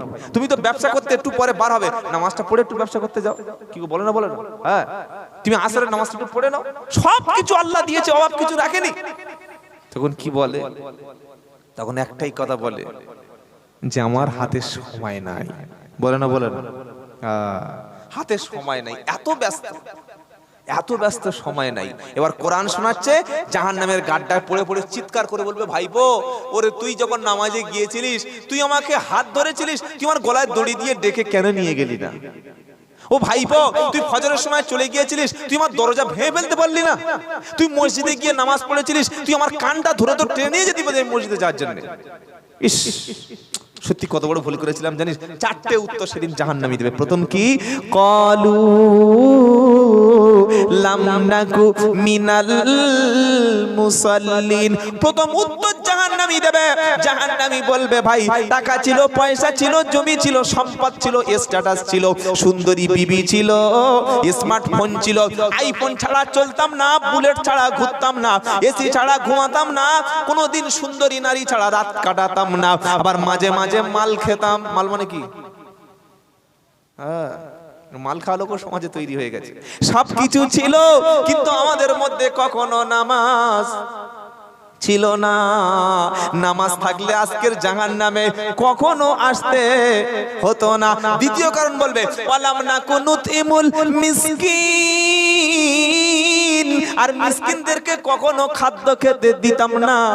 আর 3 নম্বর, ওয়া কুন্না নাখুদু মাআল খাইদিন, আর আলেম ওলামা দ্বীনের দায়ীদেরকে, কোরআন প্রচার করত যারা, ইমাম সাহেব, মৌলভী সাহেব, আল্লাহওয়ালা ব্যক্তিদের, আলেম ওলামা, টুপি দাড়ি ওলাদের সব সময় আমরা সমালোচনা করতাম। খালি মনে করতাম মৌলভীরা কি করে, এদের কি সমাজে কাজ আছে। আলেম ওলামাদের টিটকারি বিদ্রুপ করতাম, নামাজি পরেশগার লোককে ঠাট্টা বিদ্রুপ করতাম। আর 4 নম্বর নম্বর হলো ওয়া কুন্না নুকাদ্দিবু বিয়াউমিদ্দিন, আর কিয়ামতের দিনকে আমরা মিথ্যা মনে করেছিলাম, ভেবেছিলাম কিয়ামত বলে কিছু নাই, মরণ হয়তো হতে পারে, কবরে লাশ তো পচে যাবে, আবার উঠতে হবে না।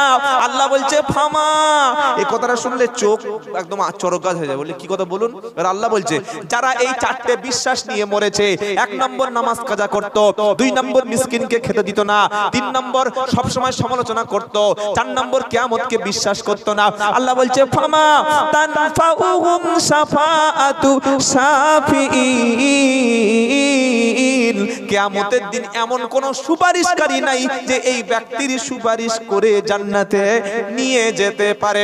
ডাক মিলাদের মৌলবি, ডাক পিসাবকে ডেকে আনো, ডাক বক্তাকে ডেকে আনো, বেনামাজির পক্ষে কোনো উকিল পাওয়া যাবে না। জীবনে নামাজ পড়ে না, পেশাব করে পানি নেয় না, আর 40-এর দিন মিলাদ দিয়ে মাথায় পাগড়ি মারে বসে আছে।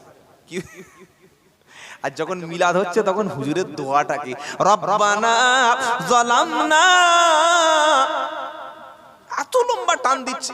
যার বাড়ি মিলাদ হচ্ছে সে মাথায় পাশে বসে আছে, আর হুজুর কেঁদে কেঁদে কেঁদে চোখ লাল হয়ে গেছে, দাড়ি থেকে পানি জামা ভিজে গেছে। ফেরেশতা এসে বলছে সর্বনাশ, যার বাপ মরেছে তার চোখে পানি কই? কি গো, যার বাপ মরেনি তার চোখ ভিজেছে, আর যার বাপ মরেছে তার চোখে পানি দেখেছেন কোনোদিন? বাড়ির চোখে পানি আসে? আসে না। পানি আসে কার? আমার মতো হুজুরের। কেন? আমি তো পাবো কিছু হাদিয়া। মনে রাখবেন, ইমাম সাহেবকে কখনো এই সব ব্যাপারে প্রেসার ক্রিয়েট করবেন না। ইমামের কাছে একদিন গিয়ে আব্বার জন্য কবর জিয়ারতটা শিখে নেবেন, যে কিভাবে কবর জিয়ারত করলে আমার আব্বার কবরটা শান্তি পাবে, এটা শিখে নেবেন। বলুন ইনশাআল্লাহ। জিকিরের 4 নম্বর অর্থ হলো, 3 নম্বর অর্থ হচ্ছে নামাজ। সকলে 5 ওয়াক্ত নামাজ পড়ো, বলুন ইনশাআল্লাহ। বলুন ইনশাআল্লাহ। আপনার বাড়িতে যে সন্তান আছে ভাই, ওটা আপনার কাছে আমানত। ওই সন্তানকে নামাজি বানানো, শিক্ষিত করানো, কোরআন শেখানো, আপনার মেয়েকে পর্দার মধ্যে রাখা, এটা এই 2 ইমাম সাহেব কোনোদিন করবেন না। তারা বলে দিয়েন তাদের দায়িত্ব শেষ হয়ে যাবে। আমি আব্দুল্লাহ জুবায়ের 364 দিন আপনার এখানে আসবই না, আর কোনোদিন কোনো প্রয়োজনও আসার নেই। আমি বলে দিয়ে গেলাম, দায়িত্ব শেষ হয়ে গেল। আপনাকে আপনার বাড়ির বক্তা হতে হবে, আপনাকে আপনার স্ত্রীর অভিভাবক হতে হবে। নামাজের সময় মসজিদে বাচ্চাকে আপনি নিয়ে যাবেন, আপনার মেয়েটাকে শিক্ষার জন্য আপনি প্রয়োজনে তাকে প্রেসার ক্রিয়েট করবেন। আপনার বাচ্চাটা দ্বীন ইসলাম অনুযায়ী চলছে কিনা প্রত্যেকের দায়িত্ব নিতে হবে। নবী ইনশাআল্লাহ। বলুন ইনশাআল্লাহ। জিকিরের 3 নম্বর অর্থ বলেছি নামাজ। জিকিরের 4 নম্বর অর্থ হলো, আচ্ছা ঠিক আছে ইনশাআল্লাহ, অসুবিধা নেই। হ্যাঁ, জিকিরের 4 নম্বর অর্থ হচ্ছে আল্লাহর আইন। কি বললাম? আল্লাহর আইন। সুদ খাওয়া না, আইনটা মৌলভী সাহেবদের ফতোয়া, তাই তো? সুদ খাওয়া যাবে না, ইমাম সাহেবের ফতোয়া তো? বলছে হ্যাঁ, অবস্থা দেখো। ফুরবার পীর সাহেব বলে দিয়েছে সুদ খাওয়া যাবে না, বৈশাখ আল্লাহ মওজুদ লিখে দিয়েছে সুদ খাওয়া যাবে না, তৌলিগ জামাতের লোক বলে দিয়েছে সুদ খাওয়া যাবে না, আবু হানিফা রাহমাতুল্লাহ বলে দিয়েছে সুদ খাওয়া যাবে না। এটা হুজুরদের ফতোয়া? পাগলা কথাকারে। সুদখোরের কাছে হুজুর বসে বসে বসে বসে বলে দিচ্ছে সুদ খেও না, বললে মৌলবীরা এদের কথা শুনলে চলবে? এদের না আছে ভালো গাড়ি, বিসমিল্লাহ,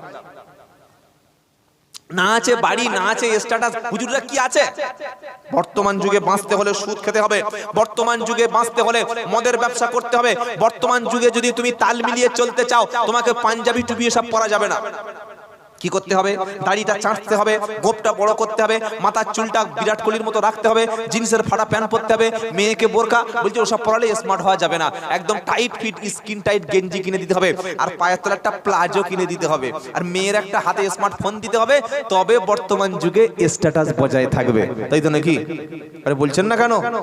হ্যাঁ, আল্লাহ বলছে আমার আইনকে যারা অমান্য করবে, সুদ খেও না, আল্লাহর আইন, মদ পান করো না, আল্লাহর আইন, নারীকে নির্যাতন করো না, আল্লাহর আইন, ধর্ষণ করো না, আল্লাহর আইন, ওজনে কম দিও না, আল্লাহর আইন, বাপ মাকে কষ্ট দিও না, আল্লাহর আইন, নামাজ কাজা করো না, আল্লাহর আইন। বলুন, অমুসলিম ইহুদি খ্রিস্টান হিন্দুদের কথা ছেড়েই দিলাম, তারা তো নন মুসলিম।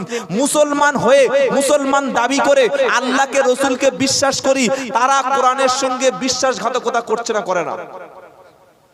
একটা হিন্দু কোরআন পুড়িয়ে দিলে বা কোরআনের বিরুদ্ধে কথা বললে, এই নুপু শর্মা কিছু বলেছিল, সব চলে গেছে, না আমরা জিহাদ চাই, নুপু শর্মা বিরুদ্ধে জিহাদ করবে। আর তোমার বাড়িতে যে কোরআনটা ধুলোর মধ্যে পড়ে আছে, এলসিডি কিনেছো 40,000 টাকা দিয়ে, প্রত্যেকদিন 3 ঘন্টা করে সময় দিচ্ছ, বিবি কোনোদিন কোরআন খুলেই দেখে না। হুজুর বললে, হুজুর তোমার হুজুর বাড়ি থেকে বলছে, দেখি চাচি কোরআনটা একটু দাও দেখি পড়বো, কোরআন তুলে দেখছে 12টা টিকটিকি, 16টা আরশোলা, 14টা উই পোকা, 15টা তেলা পোকা, চতুর্দিক থেকে বার হয়ে চলে গেল। আর কোরআন শরীফের দিল এখান থেকে ওপারে কেটে ওপারে পুরো একদম ছিদ্র করে দিল। কি ঠিক বলছি না ভুল বলছি? কারা কোরআনের অপমান করছে ভাই? হিন্দুরা খ্রিস্টানরা করছে না। তারা হয়তো একটা দুটো কথা কোরআনের বিরুদ্ধে বলছে, কিন্তু মুসলমান কোরআনের সাথে বেশি বেয়াদবি করছে। মুসলমান করছে, কোরআনকে ফেলে রেখেছে ধুলোর মধ্যে। প্রত্যেকটা কোরআন বাড়িতে তুলে দেখুন, যদি ধুলোর মধ্যে না থাকে, আমার কানটা এক্ষুনি ঘুরে এসে এই এতগুলো ক্যামেরার সামনে কানটা পাকিয়ে ছিঁড়ে নিয়ে নেবে যে আপনি আব্দুল্লাহ জুবাইর মিথ্যা কথা বলছেন। কোরআন ধুলোর মধ্যে পড়ে আছে, ধুলোর মধ্যে কোরআন পড়ার জন্য আল্লাহ পাঠিয়েছে। আল্লাহ বলছেন, আমি যেগুলো হারাম করেছি হারাম বলে ছেড়ে দাও, যদি তুমি ছাড়ো তাহলে তুমি মুমিন। বলুন সুবহানাল্লাহ। আর আমি যেগুলো ফরজ করেছি মেনে নাও। নাম্বার 1, এই অনেকে বলে কি জানেন, 130 ফরজ বলে না, বলো আরে শুনছেন না কেন? বললে 130 ফরজ নামাজ শিক্ষা বইতে লিখে দিয়েছে। না, আল্লাহ যতগুলো হুকুম করেছেন সবগুলো কি ফরজ। 130 কে আপনাকে বলেছে? 100, 150, 200 হতে পারে। তো আল্লাহ বলছে, শোনো, আমি আল্লাহ যতগুলো নিষেধ করেছি আমার হুকুমকে তোমরা মেনে নেবে। মূলত আল্লাহর হুকুম সকলে মানব, বলুন ইনশাআল্লাহ। আল্লাহর হুকুম না মানার কারণে শয়তান কি হয়েছে? ইবলিস, শয়তান কিন্তু পৃথিবীতে এমন কোন জায়গা ছিল না সেজদা দিতে বাকি আছে। বাদুড়িয়া থানায় এসছে, স্বরূপনগরে সেজদা দিয়েছে, বসিরহাটে দিয়েছে, মালঞ্চে দিয়েছে, ওদিকে বাংলাদেশে দিয়েছে, Pakistan, Afghanistan, Malaysia, England, Holland, America, Canada, France, German, Australia, Africa, পৃথিবীর সব জায়গায় শয়তান সেজদা দিয়েছে। ওটা নিজের খুশি মতো দিয়েছে। আর আল্লাহ যখন হুকুম করছে সেজদা দাও, সেই সময় শয়তান সেজদা দিতে অস্বীকার করেছে। সুতরাং আল্লাহর হুকুম মেনে চলার নাম হলো আল্লাহর বান্দা। কার হুকুম মানবো? জোরে বলেন।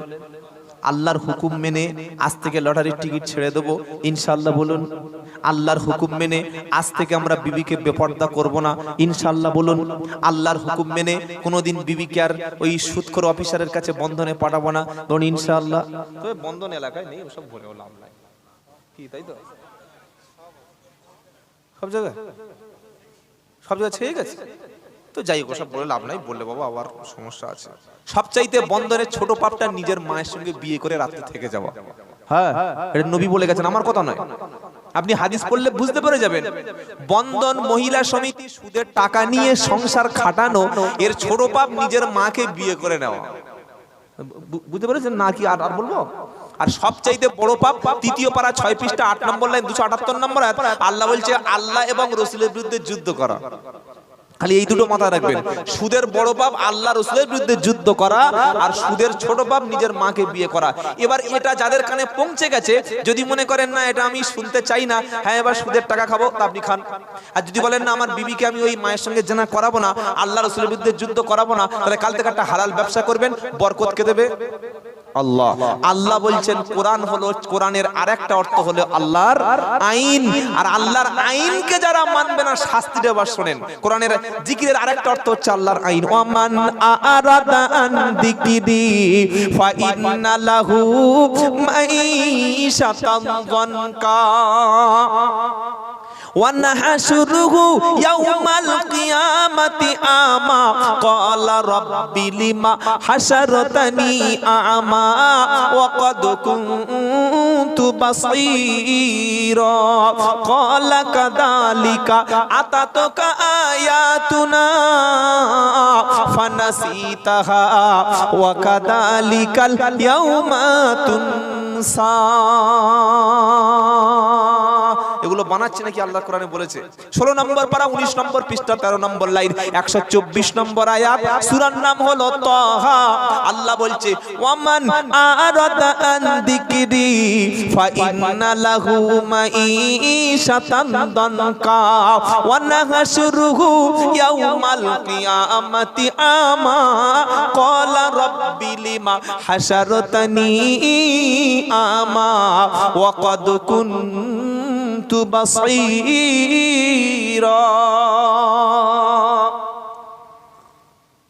আমার জিকির থেকে, এখানে জিকিরের অর্থ কি বলেছি? আল্লাহর হুকুম। আল্লাহ বলছে শোনো, আমার হুকুম থেকে যারা মুখটা ফিরিয়ে নেবে, নাম মুসলমান কিন্তু হাঁটুর উপরে কাপড় পরে, নাম মুসলমান নামাজ কাজা করে, নামটা মুসলমান শুধু নাম মাত্র মুসলমানই দিয়েছে, মিথ্যা কথা বলে, নাম মুসলমান মেয়েকে ঠকিয়েছে, ছেলেকে ঠকিয়েছে, নাম মুসলমান খালি ঝেড়ে খাওয়ার ধান্দা, 2 নম্বরই করে খায়, কেউ টাকা পেলে জীবনে দেয় না। আল্লাহ বলছে এর মতো প্রতারক কখনো মুসলমান হতে পারে না। আমার আল্লাহ তাই বলছে ওয়ামান আরাদা আন যিকরি, আমার স্মরণ থেকে, আমার জিকির থেকে, এখানে জিকির মানে আমার হুকুম, আমার আইন থেকে যারা মুখ ফিরিয়ে নেবে ফাইন্না লাহু মাঈশাতান দানকা, আমি আল্লাহ তার জন্য দুনিয়ার জীবিকা রুজিটা তার জন্য সংকীর্ণ করে দেব।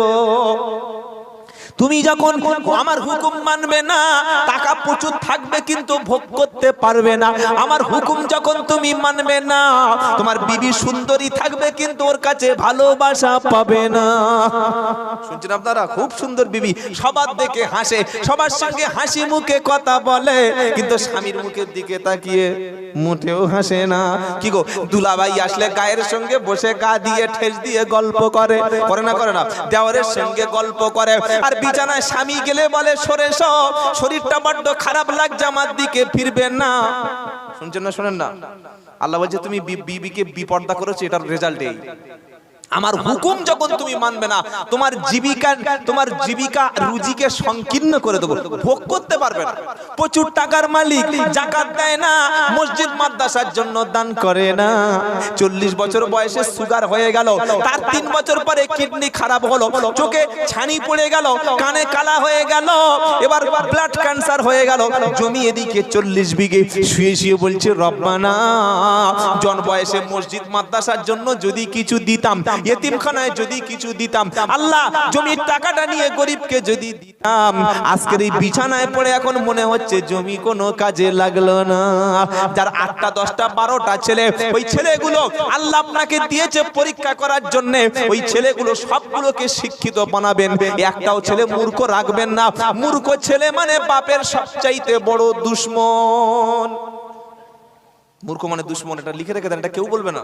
মূর্খ মানে কি বললাম বাবা? জোরে বলুন। মূর্খ মানে দুশমন। ছেলে মাল খেয়ে এসে বাপের বুকে বলে এই টাকা দিবি, মাল খা না ধুনে দেবো, এ কি দুশমন না? দুশমন না? ওটা পাড়ার লোক বললে ও কেস করে দিত না? হ্যাঁ, ছেলে রাত 12টার সময় জুয়া খেলে, তাস খেলে, বলছে ওই বুড়ো ঘর থেকে বার হ। বাড়ির লোক, বাইরের লোক যদি বলতো ঘর থেকে বার হ, ও তার পরদিন পঞ্চায়েতে বিচার দিয়ে মাল মাথা ফেড়ে দিত মেরে। কি গো, ছেলে দুশমন হয়ে গেছে। ছেলে কেন দুশমন হয়েছে?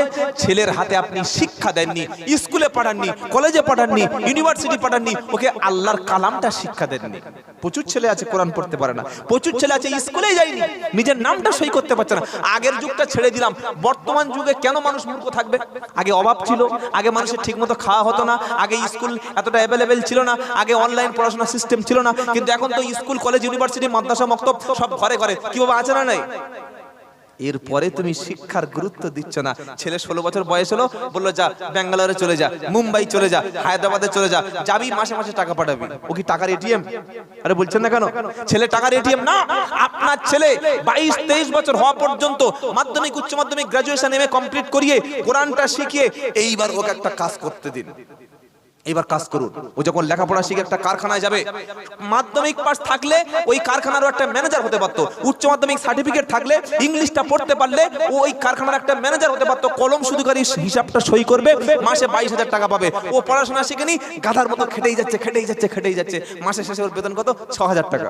ও তো ইংলিশ জানে না, ও তো বাংলা জানে না, ওই ফ্যাক্টরিতে কাজ করে। আর একজন খালি বসে বসে কে গাড়ি ঢুকছে, মাল দিচ্ছে, মাল এক্সপোর্ট করছে, মাল ইনপুট করছে, বসে বসে কম্পিউটারে লিখছে, মাসে 25,000 টাকা মাইনে। কি ঠিক বলছি না ভুল বলছি? আর তোমার ছেলে পড়েনি, ওই গাধার মতো খেটে গিয়ে রাত দিন খেটে মাসে শেষে 6000, আর উল্টো পাল্টা করলে ধুনে দেবে। এটা শিক্ষা, এটা মাথায় রেখে দেবেন। সকলে বলুন আমরা আমাদের সন্তানকে লেখাপড়া শিক্ষা দেব, বলুন ইনশাআল্লাহ। মোদিকে দোষ দিয়ে লাভ নাই, বিজেপিকে দোষ দিয়ে লাভ নাই, হিন্দুদের দোষ দিয়ে লাভ নেই, খ্রিস্টানদের দোষ আপনি কি করে দিচ্ছেন? আপনি কি করে বলছেন ওরা আমাদের শত্রু? আমাদের মুসলমানদের সবচেয়ে শত্রু, বড় শত্রু হলো অশিক্ষা, কুশিক্ষা, মূর্খতা। আজ মুসলমান, প্রচুর মুসলমান আছে দেখে দেখে দেখে একটা কোরআন পড়তে পারে না। প্রচুর মুসলমান আছে নিজের বাপকে বাপ বলে স্বীকার করে না। কি আছে না নাই? বাপকে বাপ বলে ডাকে না। এটা কেন হয়েছে? ওর মধ্যে শিক্ষা নাই বলে। একটা মুফতি সাহেব, একটা আলেমের নাম বলুন যে তার বাপকে কাঁদিয়েছে, মাকে কখনো কাঁদিয়েছে, মাকে খেতে দেয় নাই, ঘর থেকে বার করে দিয়েছে, জীবনে পাবেন না। যখন কোরআন শিখবে সন্তান, ইলম অর্জন করবে, বাপ মাকে পীরের শ্রেষ্ঠ আসন দান করবে। আর সন্তান যখন কোরআন জানবে না, শিক্ষা তার মধ্যে থাকবে না, হালাল হারাম মদ পথ একদম ধুনে দেবে, ওর কাছে কোনো বাদ বিচার থাকবে না। তাই আল্লাহর কোরআনের দ্বিতীয় চতুর্থ জিকিরের অর্থ হলো আল্লাহর আইন জীবনের প্রত্যেক জায়গায় মানতে হবে। মানব, বলুন ইনশাআল্লাহ। আপনি বেঁচে থাকতে থাকতে আপনার ছেলে আপনার মেয়ের মধ্যে জমিগুলো ফয়সালা করে দিন। আপনি হাজী সাহেব মুখে দাঁড়িয়ে রেখেছেন, কাবা শরীফে গিয়ে কাঁদছেন, আর ওই জমি ভাগ করছেন না কেন? হ্যাঁ, বলছেন না আমার ছেলেপুলেরা ওরা খাবে। ঠিক আছে, আপনি ছেলের জমি যতটা দিয়েছেন, মেয়ে তার হাফ দিয়ে তবে কবরে যাবেন। আর যদি ছেলেগুলোর জন্য জমিটা লিখে দেন, মেয়েদের নামে জমি না দেন, কিয়ামতের দিন আপনার হজ, আপনার দাড়ি, আপনার টুপি বেইনসাফি নাইনসাফি হক মারার জন্য জীবনে জান্নাতে প্রবেশ করতে পারবেন না। মাথায় রেখে দেবেন। মানুষের হক মেরে জান্নাত খুঁজবেন না, মানুষের হক মেরে সেজদায় গিয়ে জান্নাত পাওয়া যায় না। আগে জনগণের হকটা প্রতিষ্ঠা করতে হয়, মানুষের অধিকারটা ফিরে দিতে হয়। আল্লাহ বলছেন যারা আমার আইন থেকে মুখ ফিরিয়ে নেবে, কিয়ামতের দিন তাকে অন্ধ করব। সে বলবে ক্বালা রাব্বি লিমা হাশারতানি আমা। কিয়ামতের দিন বান্দা বলবে আল্লাহ আজকের হাসরের ময়দানে জান্নাত কোথায়, পুলসিরাত কোথায়, মিজান কোথায়, নবী কোথায়, কিছু দেখতে পাচ্ছি না। আল্লাহ বলল দুনিয়াতে বড় বড় মোটা মোটা দুটো চোখ দিয়েছিলাম, 60 বছর 70 বছর 80 বছর হায়াত দিয়েছিলাম। এগুলো থাকার পরে যখন আমার আইন তুমি মানলে না, আমার স্মরণ যখন তুমি করলে না, ওই চোখটা আমি কেড়ে নিয়েছি। আজকে তুমি জাহান্নাম ছাড়া কিছু দেখতে পাচ্ছ না। যারা ওই আল্লাহর স্মরণ থেকে, আল্লাহর হুকুম থেকে মুখ ফিরিয়ে নেবে, কিয়ামতের দিন কাফেররা শুধু জাহান্নামটাই দেখতে পাবে। আমাদের সমাজে কিছু প্রাণী আছে জানেন, যারা রাত্রেবেলা ছাড়া দেখতে পায় না। কি গো? হ্যাঁ, কি আছে? চামচিকা আর বাদুড়, এরা দিনের বেলা বার হয়, দেখেছেন? দিনের বেলা বাদুড় না, পেঁচা, চামচিকা, বাদুড় রাত হলে তবে এরা বার হয়, দিনের আলোতে চোখ বুজিয়ে যেন কিছু দেখতে পায় না। তো জাহান্নামীরা কিয়ামতের দিন পেঁচা, বাদুড়, চামচিকার মতো খালি এরকম দেখবে, আর চোখ খুলে দেখবে খালি আগুন দেখছে। কি দেখছে বলো? ওরা বলবে ক্বালা রাব্বি লিমা হাশারতানি আমা। ওগো আল্লাহ, ওগো আল্লাহ, তুমি আমার অন্ধ করলে। আমি দুনিয়ায় মোবাইল দেখতাম ঘন্টার পর ঘন্টা, বাজারে বসে গল্প করতাম, হালাল হারাম কত কি না দেখেছি আল্লাহ, খারাপ জিনিস ভালো জিনিস সব দেখেছি। আল্লাহ সে চোখ দুটো গেল কই? আল্লাহ সত্যি কি আমার চোখে সমস্যা হয়েছে? আল্লাহ বলবে শোনো, ক্বালা কাদালিকা আতাতুকা আয়াতুনা ফানাসিতাহা ওয়া কাদালিকাল ইয়াউমা তুনসা। তুমি দুনিয়াতে আমার স্মরণ হতে, আমার বিধান হতে যখন তুমি ভুলে গিয়েছিলে, আমার নিদর্শনগুলো যখন তুমি দেখতে পাওনি, আমি আল্লাহ ভেবেছি আখিরাতে তোমার চোখটা রেখে কোনো লাভ নাই। তুমি দুনিয়াতে ভুলে গিয়েছিলে, আমি আল্লাহ আখিরাতে তোমার ভুলে গেলাম। তাই আখিরাতে যদি জান্নাতি হতে চাই, আল্লাহর হুকুমগুলো সকলে মানবো ইনশাআল্লাহ। বলুন আল্লাহর হুকুমের সঙ্গে বিরোধিতা করবেন না। আল্লাহর হুকুমকে সকলে মানবো, 5 ওয়াক্ত নামাজ পড়বো, সত্য কথা বলবো, হালাল খাবো, ইনশাআল্লাহ। জিকিরের 5 নম্বর অর্থ হলো আল্লাহর স্মরণ। কি বলেছি বাবা? জিকিরের 5 নম্বর অর্থ আল্লাহর স্মরণ। কোথায় লেখা আছে? চলুন কোরআন। ফাদকুরুনি, কি সুন্দর কথা আল্লাহ বলছেন। আল্লাহু আকবার। ফাদকুরুনি আযকুরকুম ওয়াশকুরুলি ওয়ালা তাকফুরুন। জোরে হবে না? চলতে বসতে উঠতে স্মরণ করবে বান্দা তুমি। কেন? কারণ তুমি বান্দা যেখানে, আমি আল্লাহ আছি সেখানে। ফাদকুরুনি আদকুরুকুম ওয়াশকুরুলি ওয়ালা তাকফুরুন। বান্দা তুমি যদি আমার স্মরণ করো আমি আল্লাহ তোমার স্মরণ করব। জোরে হবে না? পশ্চিম বাংলায় তৃণমূল, সিপিএম আছে, কংগ্রেস আছে, বিজেপি আছে, কি আছে না নাই? কেউ যদি বাড়িতে বসে বসে জিকির করে সালাম ফিরিয়ে মাথায় হাত দিয়ে মমতা মমতা মমতা মমতা মমতা মমতা মমতা 33 বার মমতা শুনছেন? হ্যাঁ। 34 বার রাহুল গান্ধী রাহুল গান্ধী রাহুল গান্ধী রাহুল রাহুল রাহুল রাহুল 34 বার, আর 33 বার মোদি মোদি মোদি মোদি মোদি মোদি মোদি মোদি। কতবার হলো এটা বলছেন না কেন? 100 বার। 33 33 34, 33 বার মমতা, 33 বার রাহুল, 34 বার মোদি। সন্ধ্যাবেলা তিনজনে টিভির সামনে এসে বলবে ওই পূর্ব জয়নগরে বাদুড়িয়া থানায় আমার একজন ভক্ত আছে, আমার নাম স্মরণ করেছে, ওর টাকাটা দিয়ে দাও, ওর ঘর দিয়ে দাও, ছেলের চাকরি দাও। সন্ধ্যাবেলা নবান্নে বসে মমতা ব্যানার্জি মিটিং করবে, তাই তো নাকি? আরে বলছেন না করবে? আপনি স্বাধীন মমতা মাতা জিকির করলে করবে? আমার আল্লাহ বলছে শোনো, তুমি যখন দুনিয়াতে বসে দোকানে কাজের ফাঁকে খাওয়ার মাঝে ঘুম থেকে উঠে কিংবা শুতে যাওয়ার পরে একবার যখন বলেছো আল্লাহু আকবার, কি সুন্দর নাম আল্লাহু আকবার, একবার যখন আমার স্মরণ করেছো আমি আল্লাহ ফেরেশতাদের মজলিসে তোমার মতো বান্দার নামটা স্মরণ করেছি। জোরে বলুন সুবহানাল্লাহ। বান্দা তুমি দাঁড়াতে বসে উঠে শুয়ে আমার স্মরণ করবে। আল্লাযীনা ইয়াযকুরুনাল্লাহা কিয়ামাও ওয়া কুউদাও ওয়া আলা জুনুবিহিম ওয়া ইয়াতাফাক্কারুনা ফি খালকিস সামাওয়াতি ওয়াল আরদ রাব্বানা মা খালাকতা হাদা বাতিলা সুবহানাকা ফাকিনা আযাবান্নার। অনেকে মনে করে ওই নামাজ পড়ে সুবহানাল্লাহ সুবহানাল্লাহ 33 বার হয়ে গেল, দোয়া করে চলে আসলাম, বেশ আল্লাহ জিকির শেষ হয়ে গেল, তাই তো? কিন্তু আল্লাহ কথা বলছেন, আল্লাহ কি বলছেন? আল্লাযীনা ইয়াযকুরুনাল্লাহা কিয়ামান ওয়া কুউদাও ওয়া আলা জুনুবিহিম ওয়া ইয়াতাফাক্কারুনা ফি খালকিস সামাওয়াতি ওয়াল আরদ রাব্বানা মা খালাকতা হাদা বাতিলা সুবহানাকা ফাকিনা আযাবান্নার। জোরে হবে না? গল্প করছি বলে মনে হচ্ছে। 4 নম্বর পারা 14 নম্বর পৃষ্ঠা 10 নম্বর লাইন 191 নম্বর আয়াত, সূরার নাম আল ইমরান।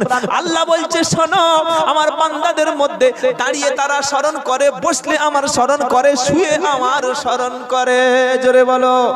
যারা প্রকৃত জাকেরিন, প্রকৃত আল্লাহর বান্দা, দাঁড়িয়ে দাঁড়িয়ে স্মরণ করে, বসলে আমার স্মরণ করে, শুয়ে আমার স্মরণ করে, আর পৃথিবী নিয়ে ভাবে আর বলে রব্বানা মা খালাকতা হাদা বাতিলা। আয় আল্লাহ, পৃথিবীতে তুমি অনর্থক কিছু সৃষ্টি করনি, সুবহানাকা ফাকিনা আযাবান্নার। আল্লাহ তুমি পবিত্র, তুমি মহান, তুমি আযাব থেকে আমাকে বাঁচিয়ে নাও। তাই সকলে বলুন, দাঁড়িয়ে বসে শুয়ে সব সময় জিকির করব কার? জোরে বলুন। আবার নামাজ যখন কমপ্লিট হয়ে যাবে জিকির হবে কার? ফাইদা কাদাইতুমুস সালাতা ফাদকুরুল্লাহা, ফাইদা কাদাইতুমুস সালাতা ফাদকুরুল্লাহা ওয়া কুউদাও ওয়া আলা জুনুবিহিম জুনুবিকুম ওয়াই জুনুবিকুম। 5 নম্বর পারা 14 নম্বর পৃষ্ঠা 10 নম্বর লাইন 103 নম্বর আয়াত, সূরার নাম নিসা। ফাইদা কাদাইতুমুস সালাত, নামাজ যখন হয়ে যাবে আল্লাহ বলছেন ফাজকুরুল্লাহ, আল্লাহ স্মরণ করো, কিয়ামা ওয়া কুদা ওয়ালা জুনুবিকুম, দাঁড়িয়ে বসে শুয়ে। তার মানে কি নামাজ হয়ে গেল মানে তোমার আর ডিউটি নাই, এটা তুমি ভেবো না। নামাজ হয়ে গেল স্মরণ করো কার? জোরে বলেন আল্লাহ। এবার বান্দা বলছে আল্লাহ কতক্ষণ জিকির করব? নামাজ পড়ে কি মসজিদে আল্লাহ আল্লাহ আল্লাহ আল্লাহ আল্লাহ সারাদিন বসে জিকির করব, আর সন্ধ্যাবেলা আল্লাহ ওই 8 সালান বিরিয়ানি ফেরেশতাদের দিয়ে পার্সেল করে পাঠিয়ে দেবে, তাই তো নাকি? আরে বলছেন না কেন? হ্যাঁ, তাই মানে তাই হচ্ছে না। আল্লাহ বলছে নামাজ হয়ে গেল জিকির করো, তো বান্দা বলছে এই তো আল্লাহ জিকির করতে বলেছে, নামাজ হয়ে গেছে বসে বসে আল্লাহ আল্লাহ ইল্লাল্লাহ ইল্লাল্লাহ ইল্লাল্লাহ সুবহানাল্লাহ সুবহানাল্লাহ জিকির করে যাচ্ছে। দুপুর হয়ে গেছে, 1টা বেজে গেছে, ছেলেগুলো বলছে আব্বা খাবে না, আল্লাহ কোরআনে বলেছে নামাজের পরে জিকির করো, এই তো জিকির করছি। তো 2:30 বেজে গেছে, বলছে আল্লাহ তুমি তো বললে জিকির করো, তা ওই সে ফেরেশতারা কই খাবার টাবার দিচ্ছে না তো। ফেরেশতারা দুপুরবেলা রুটি আর এই মানে মটন এনে দেবে আপনার নাকি, না চিকেন এনে দেবে না। আল্লাহ ওটা জিকির বলেনি, আল্লাহ কি বলেছে, ফাইদা কাদাইতুমুস সালাতা ফাইদা কাদাইতুমুস সালাতা ফান্তাশিরু ফিল আরদ ওয়াবতাগু মিন ফাদলিল্লাহ ওয়াযকুরুল্লাহা কাসীরান লাআল্লাকুম তুফলিহুন। জিকিরের ভুল অর্থ আমাদের সমাজে চালু হয়ে গেছে। পারা নাম্বার 28, পৃষ্ঠা নাম্বার 13, লাইন নাম্বার 6, আয়াত নাম্বার 10, সূরার নাম জুমা। ফাইদা কাদাইতুমুস সালাতা, আল্লাহ বলছে নামাজ যখন হয়ে গেল, ফান্তাশিরু ফিল আরদ, এবার জমিনে যাও। কোথায়?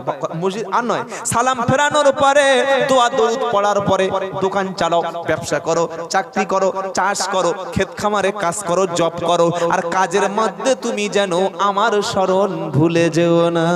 জোরে বলেন। বলো হুজুর কাজের মধ্যে জিকির কি করে হবে? তুমি জমিনে চাষ করবে, চাষের সময় মনে রাখবে যেন পরের জমি চাষ করা। জোরে বলো। তোমার মনে হবে রব্বানা, পরের জমি চাষ করলে আল্লাহ কিন্তু পিঠের চামড়া রাখবে না।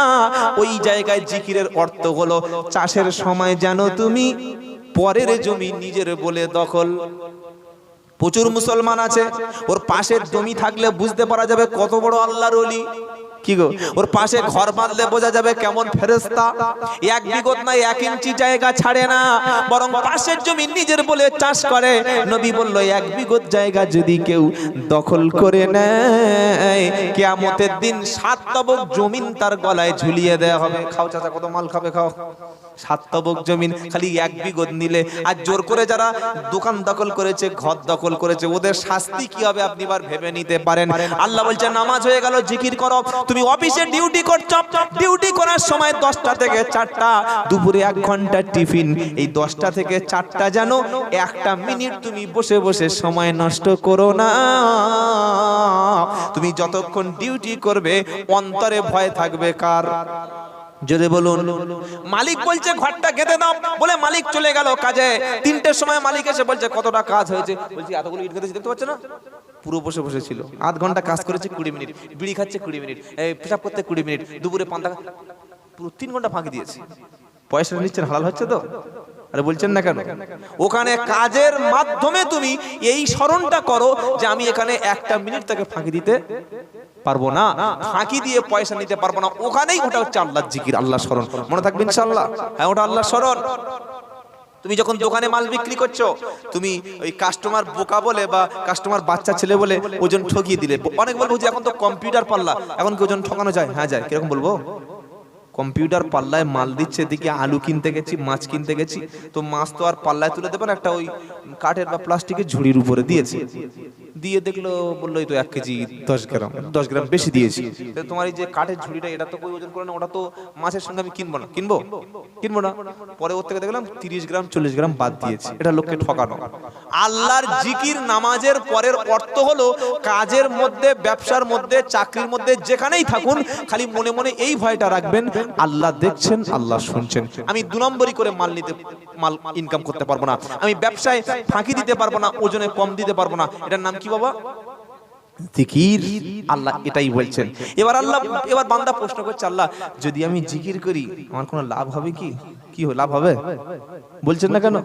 যদি আমি জিকির করি লাভ হবে কি? ওয়াল্লাযীনা আমানু ওয়া তাতমাইন্নু কুলুবিহিম মিন যিকিরিল্লাহ আলা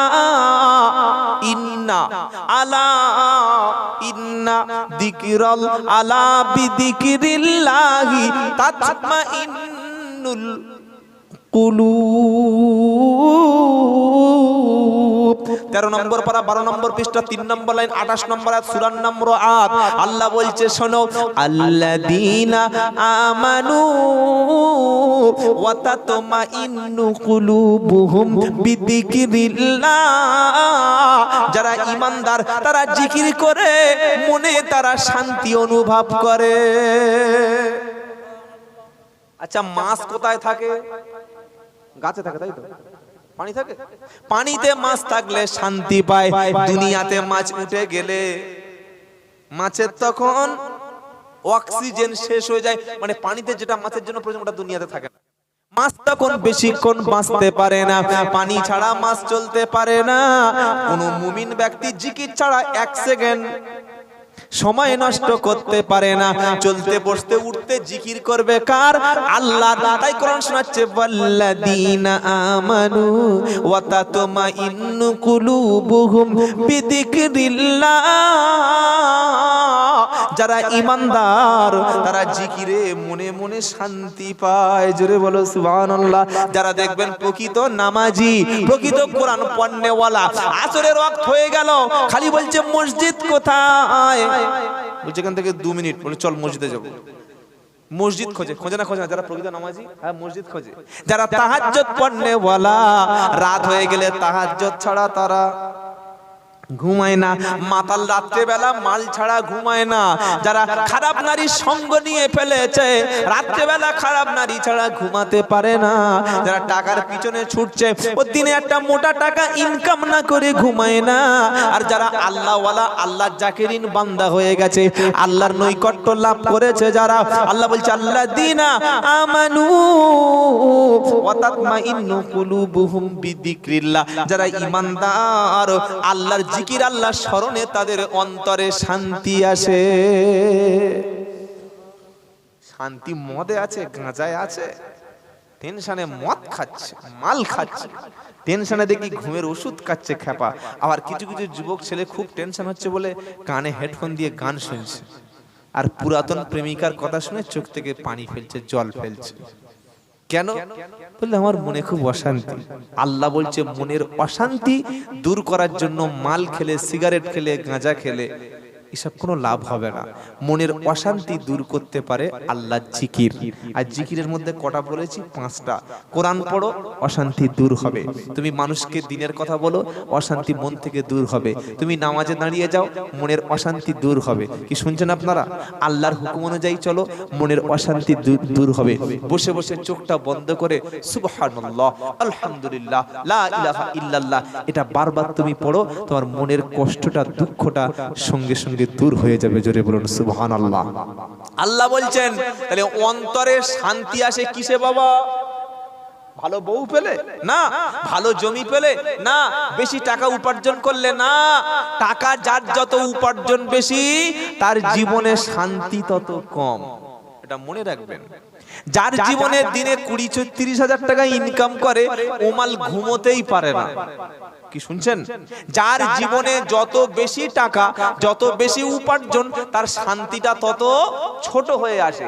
পকেটে 10 টাকা আছে, রাস্তাঘাটে দোকান ফোকান যে কোনো জায়গায় আপনি শুয়ে ঘুমোতে পারবেন। পারবেন না? পারবেন। 10 টাকার জেনাই নিক, কি গো? কিন্তু পকেটে যখন 100 টাকা থাকবে, তখন ঘুমাতে গেলে রাস্তার পাশে ঘুমাবো, যদি আমার টাকাটা বার করে নেয় তখন একটু চিন্তা হবে। পকেটে যখন 1000 টাকা থাকবে, তখন মোটামুটি ওই রাস্তাঘাটে আর নয়, তখন একটা মোটামুটি ওই দরমার বেড়া বা বাঁশের বেড়া দিয়ে একটা ঘর করতে হবে না? হবে না? হ্যাঁ। আর কাছে যখন 1 লাখ টাকা থাকবে, তখন আর ওই বাঁশের বেড়া হবে, গ্রিল লাগাতে হবে। যদি 10 লাখ টাকার মালিক হয়, তখন শুধু গ্রিল নয়, তখন সিসিটিভি ক্যামেরা বসাতে হবে, আর দামি কুকুর আনতে হবে, চোর আসলে যেন ভৌ করে জেগে ওঠে। কি বলছি বাবা? যত পয়সা বেশি তত শান্তি কম। দিনে 500 টাকা ইনকাম করে, সন্ধ্যা পর্যন্ত কাজ করে দেখবেন নামাজ পড়ে বাড়ি শুয়ে পড়েছে। আর যে দিনে 10,000, 20,000, 30,000 টাকা সারা রাত জেগে ভোরের বেলা চোখ লাল করে এসে শুয়েছে, দেখছে ঘুম নাই। ঠিক হয় না? হয় না? আল্লাহ বলছেন শোনো, তোমার অন্তরটা সেদিন শান্তি পাবে যেদিন তোমার অন্তরে শুধু আমি আল্লাহ থাকবো, পৃথিবীর আর কেউ থাকবে না। তোমার মনে, তোমার স্মরণে, তোমার স্বপনে যখন আমি আল্লাহ শুধু অধিকার পাবো, আর কারো অধিকার থাকবে না, সেদিন তুমি শান্তি পাবে। এটা বলেই আল্লাহ বলছে আল্লাহ বিযিকরিল্লাহি তাতমাইন্নুল কুলুব।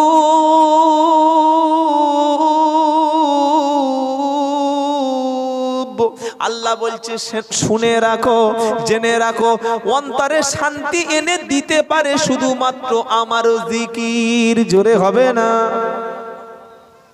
টেনশন করলে আল্লাহর জিকির করবেন, শান্তি আনবে কে? আল্লাহ। রাগ হয়ে গেছে খুব জোরে, জামার হাতাটা গুড়িয়ে বিবির মেরে দাঁত ফেলে দিয়েছে। ভালো কাজ, আরে মারবেন দু একটা, ভালো কাজ তো, কাজটা তো ভালো তো। কি বলছেন? রাগ হয়ে গেছে, নবী বললে তুমি আউযু বিল্লাহ পড়ো। রাগ হয়ে গেছে কারোর উপরে, তুমি প্রতিশোধ নিও না। রাগ হয়ে গেছে তুমি ওযু করো। রাগ হয়ে গেছে তুমি একটু সরে যাও। অনেক মেয়ে আছে স্বামীর সাথে ঝগড়া করে ঘরের মধ্যে গায়ে ক্রেশন দিয়ে, ঘরের মধ্যে পেট্রোল দিয়ে, ভিতর থেকে দরজা দিয়ে, জানলা থেকে বলছে এবার কি হবে, মজা দেখাবো। কি বলে না, সুসাইড করে না, মেয়েরা আত্মহত্যা করে না? আরে করে না? হ্যাঁ, স্বামীর সঙ্গে ঝগড়া করে গায়ে পেট্রোল দিচ্ছে, দিয়ে বলছে স্বামী এবার কি হবে, মজা দেখাবো। স্বামী বলছে তোর পায়ে ধরছি, দরটা খোল, পায়ে ধরছি খোল। বলছে যত পায়ে ধরো, পা দেবো না তো তুমি ধরবে কোত্থেকে? বলতে বলতে উপর থেকে পেট্রোল 1 লিটার মেরে দিলে, আর মাথা থেকে একটা ম্যাচ দিয়ে ফস করে ধরিয়ে দিল। আধ ঘন্টা পরে চিংড়ি পোড়া হয়ে গেল। কি পোড়া? স্বামী বেচারি ছুটে ছুটে দরজা লাথি মেরে, হয় না, পুলিশ এসে মেরে মেরে দরজাটা খুলে ওই হসপিটাল নিয়ে যাওয়ার আগে রাস্তায় শেষ। আপনি যে আত্মহত্যা করলেন না, সুইসাইড করলেন, নিজের জীবনটা নিজে শেষ করে দিলেন, বিষ খেলেন, গলায় দড়ি দিলেন, এতে লাভটা কার হলো বাবা? আপনার ছেলে 2-4 দিন পরে কেঁদে ভুলে যাবে, আপনার স্বামী 2-4 দিন পরে বিয়ে করে নেবে। আপনি যদি সুইসাইড করেন, আপনার বিবি বিয়ে করে নেবে। নেবে না? এখনকার মেয়েরা কেউ বসে থাকবে না। হ্যাঁ, স্বামী থাকতে ফোন করছে, আর ও স্বামী না থাকলে থাকবে, বিয়ে করে নেবে। তো আপনি যাদের জন্য জীবনটা শেষ করে দিলেন, আপনার আত্মহত্যা করার ঠিকানা জাহান্নাম। বললাম, কেউ যদি সুসাইড করে, কেউ যদি আত্মহত্যা করে, তার ঠিকানা জাহান্নাম। সেজন্য কোনদিন জীবনে আত্মহত্যার মতো ভুল সিদ্ধান্ত আমরা নেব না ইনশাআল্লাহ। রাগ হয়ে গেছে, এলাকা ছেড়ে চলে যান, শ্বশুর বাড়ি চলে যান। না ভালো লাগে ট্রেনে উঠে যেদিকে মন চায় সেদিকে চলে যান, বাড়ি আসার দরকার নাই। ঝগড়া করে 2-4 দিন রাস্তা দূরে চলে যান, কিন্তু সুইসাইড করার যেন কেউ নিও না। সুইসাইড করার শাস্তি হচ্ছে জাহান্নাম। যারা বিষ খেয়ে আত্মহত্যা করবে, গলায় দড়ি দিয়ে আত্মহত্যা করবে, গায়ে পেট্রোল কেরোসিন দিয়ে আত্মহত্যা করবে, ওই শাস্তি দিতেই থাকবে আল্লাহ, দিতেই থাকবে। সুইসাইড থেকে আল্লাহ আমাদের হেফাজত করে, সকলে বলুন আমিন। তাহলে আজ থেকে যাদের টেনশন আছে, ঘুম আসে না, মনে শান্তি আনার জন্য বিড়ি সিগারেট খেয়ে, মদ খেয়ে কোনোদিন শান্তি আসে না। শান্তি এনে দিতে পারে আল্লাহর জিকির। জোরে বলুন সুবহানাল্লাহ। কে শান্তি এনে দিতে পারে? আল্লাহর জিকির। যত বেশি আল্লাহ স্মরণ করবেন, মনটা তত বেশি নরম হবে। আর জিকির না করলে কি হবে? আল্লাহ বলছেন ফাওয়াইলুল লিল কাসিয়াতু কুলুবুহুম মিন যিকরিল্লাহ উলাইকা ফি দালালিম মুবিন। 23 নম্বর পারা 20 নম্বর পৃষ্ঠা 2 নম্বর লাইন 22 নম্বর আয়াত সূরার নাম জুমার। আমার আল্লাহ বলছে শোনো, ওই সমস্ত লোকগুলো যাদের অন্তর আল্লাহ স্মরণ থেকে কাপেল হয়ে গেছে, যারা জিকির করা থেকে